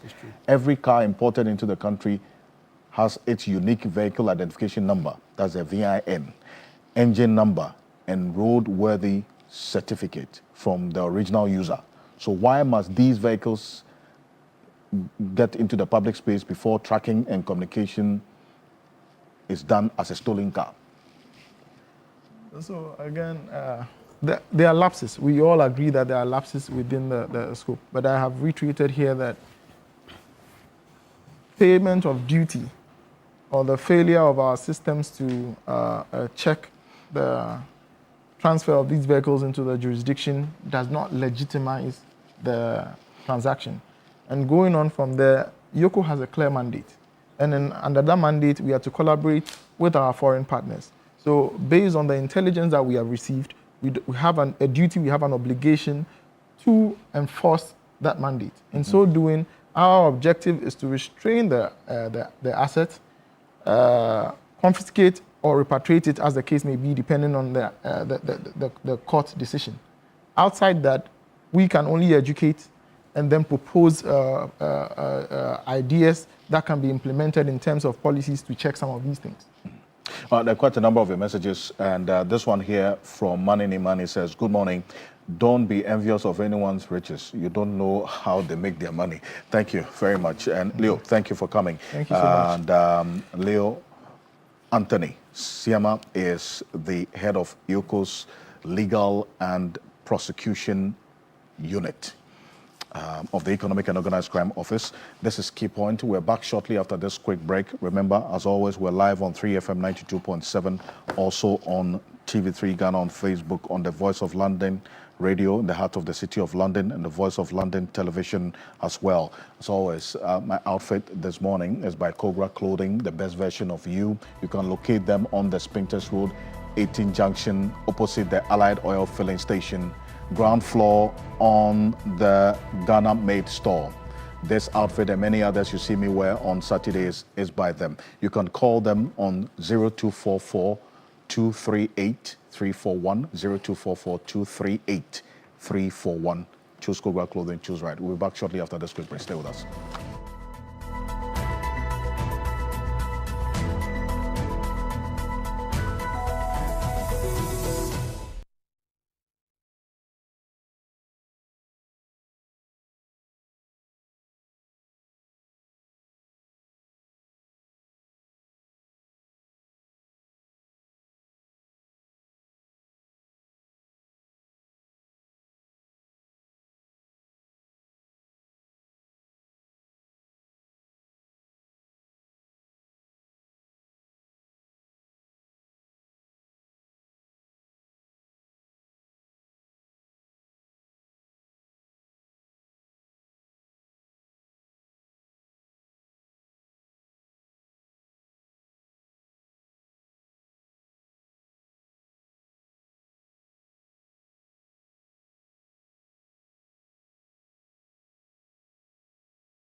reporting from the Takoradi Market Circle. From the heart of the Upper West Regional Capital. From the heart of the Ashanti Kingdom. Reporting from Sunyani. From the Central Business District of Navrongo. The parliamentarians are on recess. This is where it all unfolds. The moments that potentially alters the course of our nation and the world. These are the individuals we recognize, the voices we amplify, who appears on screen and who contributes behind the scenes. With professionalism at our core, we bring you news you can trust. Impact journalism that makes a difference. This illustrates how diverse perspectives enhance our strength and reinforces our mission. This is 3 News. Leaders in breaking news, exclusive interviews, facts and analysis on TV, radio, online and digital. 3 News, first in news.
Welcome back to Keep On TV3. We're live on 3FM 92.7, also on TV3 Ghana on Facebook. A number of your messages that have come through. And Kakre Samoa, lawyer Kakre Samoa says, good morning.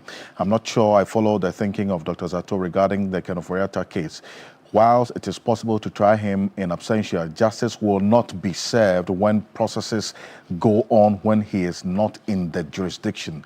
Maybe he needs further education on why the Israelis kidnapped Adolf Eichmann from Argentina and sent him to Israel to face justice. Adolf could have been prosecuted in his absence or trial in absentia, but what will be the point in sentencing someone you can never punish personally? Good morning. Lawyer Kakre Samoa sends this one. This one here from Mansa Musa is also watching us on the Voice of London television. It says, Alfred, good morning and good program. Good morning to your guests. Now, those who are vociferously claiming victory for Sicilia Dapa should be reminded of many instances around the world where cases that had remained dormant or where misjudgment had occurred after several years or even decades.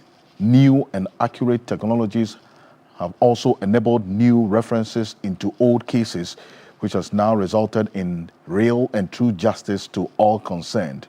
Good morning from Mansa Musa, Voice of London Radio. Thank you very much for your message. This one also here from Richard says, good morning. Financial crime and money laundering cases in general can be broadly investigated simultaneously by all investigative agencies in Ghana. And that level of collaboration helps a lot in resolving matters. Thank you. Akwatia says, is there an update on the NDC executives who were invited by Yoko over involvement in Galamsey? Thank you very much for that message, Kwachi. This one here says, good morning. Okay. Total, I didn't get that part of your Papa Bisi. If you could resend the message again, that would be good. Thank you very much. This one here from Kwablavi, Pokwasi, Benghazi, Akwatia by-election. It says, if there is no corruption in Sicilia Dapa cash case, I didn't get the part of your Akwatia bit, but it says if there is no corruption in the Sicilia Dapa case, how does she gather that plenty money in her room? Special prosecutor must be transparent in that case because we don't see the truth coming out. Where is the money special prosecutor sees from Sicilia Dapa? I think that money has been returned to her, right? So that's we sat down here and complained that we told you that send your men to go and collect the money when it's being handed over. She did nothing. Today, you see where she is. That money has been returned to her. So this one here, thank you very much as well, Prince Henry from Ofori-Atta. Thank you very much. It says, as for Akwatia, the NDC is united, focused, and poised to win the Akwatia seat again. There's a first part of your message that was truncated. If you could send it back again, I would read that to you. The next issue we're ending on is the 30 seconds. Quick one. Quick one. To lawyer Kakre Samoa senior most. Yes. I was engaging privately through that. Let's remember that we don't have much time. So if, let's say, theoretically, just hypothetically, we're to do the Ofori-Atta trial in absentia, if it doesn't come, well, it means that we'll go ahead. That's assuming we've done all the things we spoke about earlier. It will now pave the way for us to be able to confiscate his assets. That's very key. You see, currently in our laws, though Iyoko, if you do some gymnastics, you can do confiscation without the trial. That's non-conviction based asset recovery. It's difficult. So let's just say lawyers are agreed that generally we should change the law. Right now, I know OSP, they had a bill some years ago. We don't know where the bill is. So long story short, we are not about to see the amendment of the OSP law just within the next 7-8 months. It doesn't appear so, right? The next point is that Iyoko, I'm not aware that we are about to change the law. So right now, on the current state of our laws, if you want to confiscate Ofori-Atta's assets, you must first convict him. So let's take this thing and hurry Then if it doesn't come, it will go, we finish, then we can then go on to the assets he has. So please, half a loaf is better than none. If we were to say no, you want him here physically, you heard what Sami Daku brought us, a year and 3 months, that's the example he used. I've been involved in extradition cases that took more than 2 years. Okay, I'm sure if we were to invite other lawyers, you hear some that even took more. And don't forget, Ofori-Atta is not an ordinary man. With our money that he made, he has assets in the US, so it's a complex thing. So let's take the law, the Mutual Legal Assistance Act, follow it, get his statements. Then when we are ready, get the inform him that the trial will start. If by then he's not yet back, and we go ahead. Okay, let's act like the wise maidens in the Bible. Let's take extra oil. It's not good to have just one. You asked for 30 seconds. Yes. Thank you very much. And the matter of our roads this week has been of major concern to us as well. And after the Ghana Road Transport Coordinating Council issued that ultimatum for this Nsawam Pokuase Road to, at least for the contractor to return to site and finish the work, we saw some results. As a result of that action, the contractor has returned to site. We understand some monies have been paid. Now, there's some 50 roads that have been earmarked to be completed or to start this year, I beg your pardon, to start this year under the big push agenda by this administration. But there are a number of roads that are bad. And what has to be done as quickly and speedily as possible, because we've had year of roads 1, year of roads 2 under the previous administration. Now we have big push as well to do 50 roads. Now, it's of urgent necessity. That's why we're having this conversation this morning. The first 4 minutes to you on the state of the roads. Thank you very much. When it comes to these roads, I will say that I'm cheering for the big push. I hope it happens. Specifically, I'm cheering for that part of the big push that is dealing with the Wahen Jeffisy Tumu Chuchelega road. That road is very important now because of 2 reasons. As I talk, it's the farming season. That land, especially if you look at the Sicily areas, go to Tumu, Walenjan, Kulfo, Tasso, Basisang, Kunchoku, Golu, all those places. They produce the best maize in the world. And Honorable agrees with that. Now it is the farming season. The farmers there are suffering. Para kanehen in those places. And the farmers are suffering because of 2 main reasons. The roads are not good. So fertilizer and seeds and others to go there is difficult. They get stuck. And secondly, even if they produce and they want to bring the things out, it's difficult. They cannot go. Compounded with that is another problem right now. On the good side, the price of maize has fallen a lot.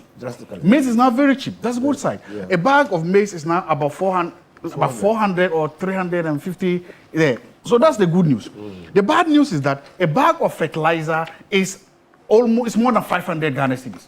So and now there's crop in the field. Farmers are farming. So if you want to sell, the practice is that farmers will sell the maize, buy fertilizer, and go to the farm. Now you cannot do that. So I'm pleading on behalf of the farmers in Tumu, the farmers in Walenjan, the farmers in Kujo, farmers in Sisala land, and all the farmers that government should go there now and offer them what it can be a guaranteed price. Right. Buffer stock can go inside because the maize is so cheap. Give them a guaranteed price. Then you can buy. You can give them 600 cedis per bag. That can buy fertilizer. And then you buy all this excess maize. And then you can use them to feed students. You can give them to the prison service for prisoners. You can use it for, again, buy that. If not, the farmers are just giving it out. It will affect the crop on the field. That means that if they cannot apply the appropriate fertilizers, it will affect their yield. So please, I'm pleading to buffer stock. I'm pleading to the Minister of Agriculture and Minister of Finance. Help the poor farmers in Sisala land, in the Sisala enclave. Help the poor farmers who produce the best maize in the world. Okay. Go and buy, give them a guaranteed price, buy all the excess maize, give them good money. They will just immediately reinvest it into their farms so that next time we can keep the price of maize good so that we can keep enjoying our kenke and our play. So, Ms. Solmokalane and all the farmers there, please. Because the problem is that if you don't do that, then they don't see the commercial need in continuing with maize farming. They will degenerate into commercial crops. And when they do that, it has long-term effects. So please, Mr. Government, Ms. Solon, I'm begging you, come and help these farmers. Para nehene, ba solon kopewele, government last solon. So let's do that, please. And I'm happy that Mr. Fusene said he knows that road I'm talking about like nobody's business. I'm also helping you on behalf of the people of the Sicily land and other places. Help lobby for me, help lobby for us, so that these rules will come. I know you can do it. I know you will do it. Thank you very much. And then that's it falls on your lap. Allow you to say it because you've occupied this ministry before as a former roads minister, and the dynamics of this, the nature of our roads, and the government commitment, the politics around it, we've seen it play out over time. Now we've seen this commitment under this big push, 50 roads earmarked to start before the end of the year. It's all about funding availability. Yeah. Is it not? Yes. So I sympathize with Dr. Zato. I know the area very well. Before I went to the Ministry of Roads, I was the Deputy Minister of Energy, and Tumuhan Wa Loop, we had to work on it because the power there was not good. And so, yes, Wellambele had no electricity. It was a district capital. We had to send electricity there and the mills. So, yes, yes, they had no electricity. So, no, Wellambele is not a district capital. No, it's not. It's fancy and fancy. That is Wa East. Wellambele is Sicily East. Yeah, we give them electricity. Yes. Now, those are my uncles, so thank you for doing that. That road, that Tumu road, actually, in the before the 2016 elections, we had committed to doing that road. I see. In fact, the contractor who did the Burkina Faso part of the road to the border, to Tumu, we had engaged him. We were in discussions to see how he could carry on because he had mobilized to do that road, and so his equipment was still there. And so, yes, but the NDC lost power in 2016. And that saw the end of the road. The 2 years running year of roads did not affect Tumu. No. Did not affect Tumu. So it didn't. It didn't affect Tumu. So yes, this time we are happy that that road again has made it to the big push. The big push is going to be funded largely from the ABFA, annual budget funding amount. Because you see, that's our portion of the proceeds from the oil revenue. The portion we can spend annually under the law. There is part that we put in the heritage fund, and then the one we spend that's from the oil revenue. Yes, so okay. So money is going to be available to be able to do those roads. Those roads have been programmed to be completed in 2 years. When an award is given, by 2 years, those roads to be completed. Now, the rationale is that our petroleum, resources, it's a finite resource. So after we've depleted our oil resources, we must be able to account for the utilization of the resources that we got from the petroleum resource.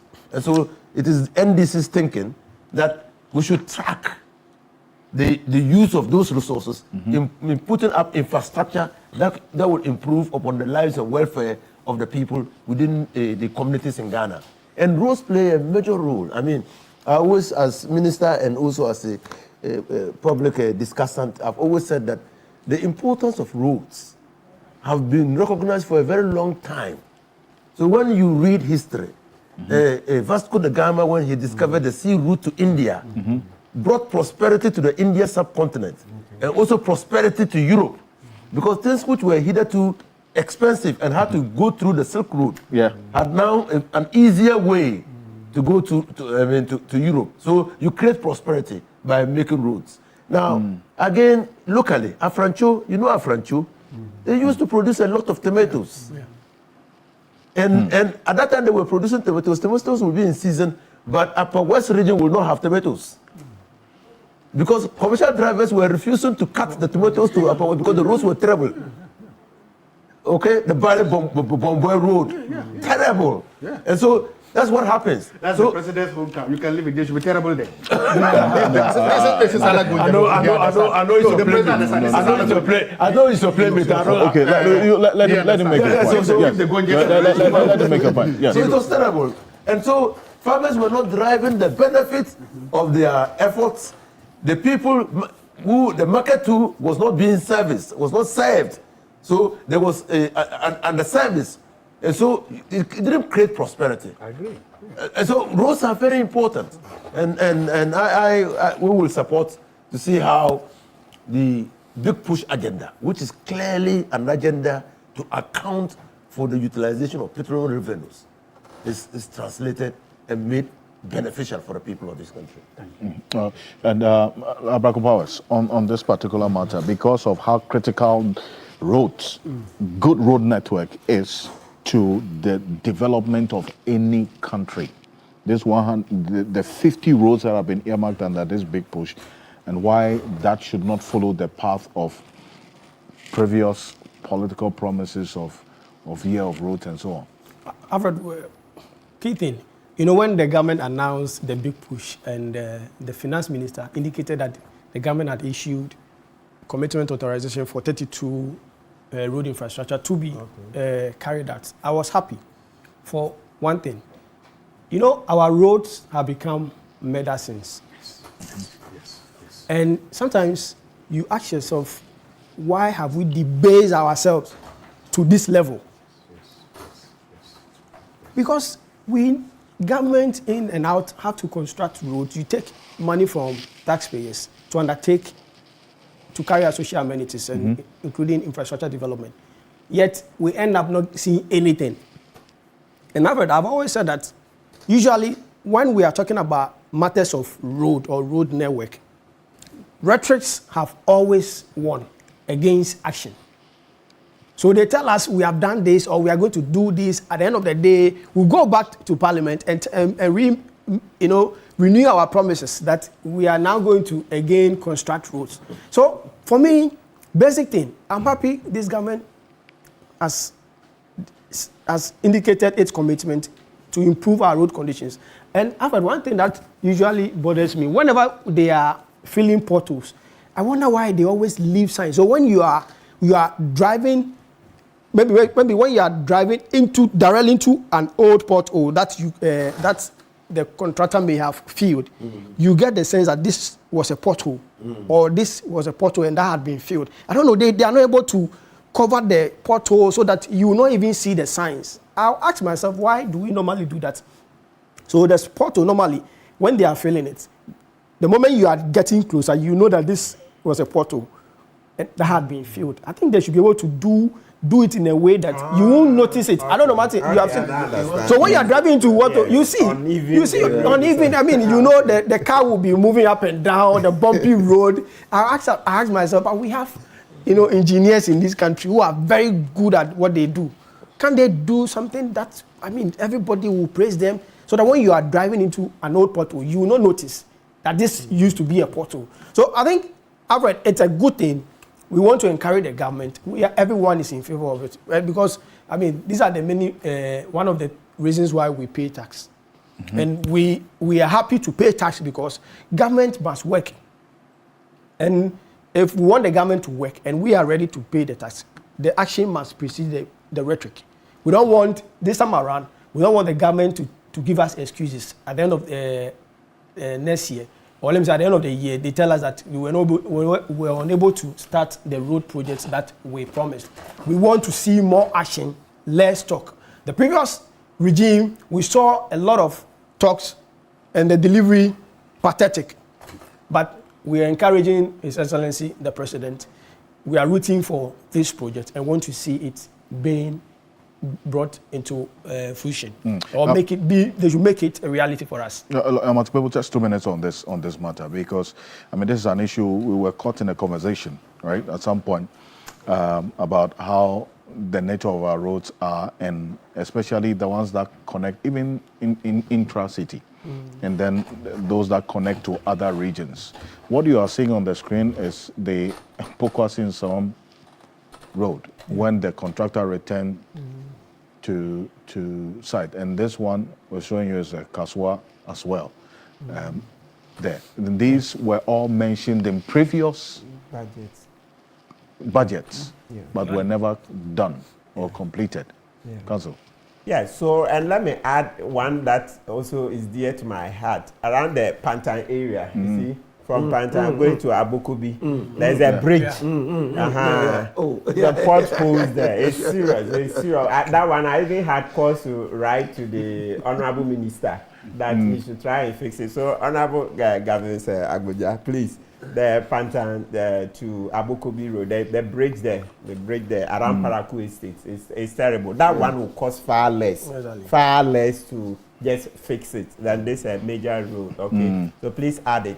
Yeah, so you see, as citizens, yes, we all would wish that the roads are done, okay, as fast as possible, because and Honorable has underscored the point about roads bringing prosperity. I think the Finance Minister, Atu Forson, has also made that point. He referenced jurisprudence from the UK, etc., that when you make roads, it brings prosperity. Yeah, even look at it. You see the Akwatia Sawan Road. The key thing, look at the number of man hours that are lost. Yeah, lost on that road, because from in the morning, as workers try to cross to come into Accra, so we lose a lot more by not doing it. So it's good that the contractor has come back to site. We pray that he can do it very fast, because it's a major road. We all know. I'm saying the obvious. And so because of what we are losing, we pray that he'll be given funds to complete it quickly. And then things can be better for us. And I do appreciate you for this. Thank you so much. And thank you to you as well, Matipebo. Thank you as well, Dr. Zato. Thank you, Council Bracco Powers, and to you as well, Alhaji Yunus Afuseni. Now, you don't need to break the bank to give your family and friends a memorable summer vacation. Book our summer promo package now. This package is for one night. I'm talking about the Maha Beach Resort, and get 2 nights for free with dinner on arrival. You enjoy free breakfast, lunch and dinner on the second day, and breakfast on the last day before departure from only 2,300 Ghana cedis. This is Ghana cedis. Now, this promo ends 30th September 2025. Package offers guests free access to all in-house facilities, swimming pool, gym, cinema with popcorn, board games, snooker, so many of them. Fun activities including tour of our beautiful facility with an electric golf cart, splash playground for the children, bicycle rides, a quad bike ride, exciting boat rides to the Maha Village, a jet ski, and a banana boat and party bus rides, so many of them. Maha Beach Resort is a one-stop holiday destination for all families, couples, honeymooners, group getaways, private parties, weddings, and a lot more. Call them on this number, 054-0124-114, 054-0124-114. That is Maha Beach Resort. Go and enjoy yourself and share the experience with us. On behalf of the team, we say thank you so much for staying with us here on Key Point. Join us same time next week. I'm Alfred Ocansey. Have a good weekend.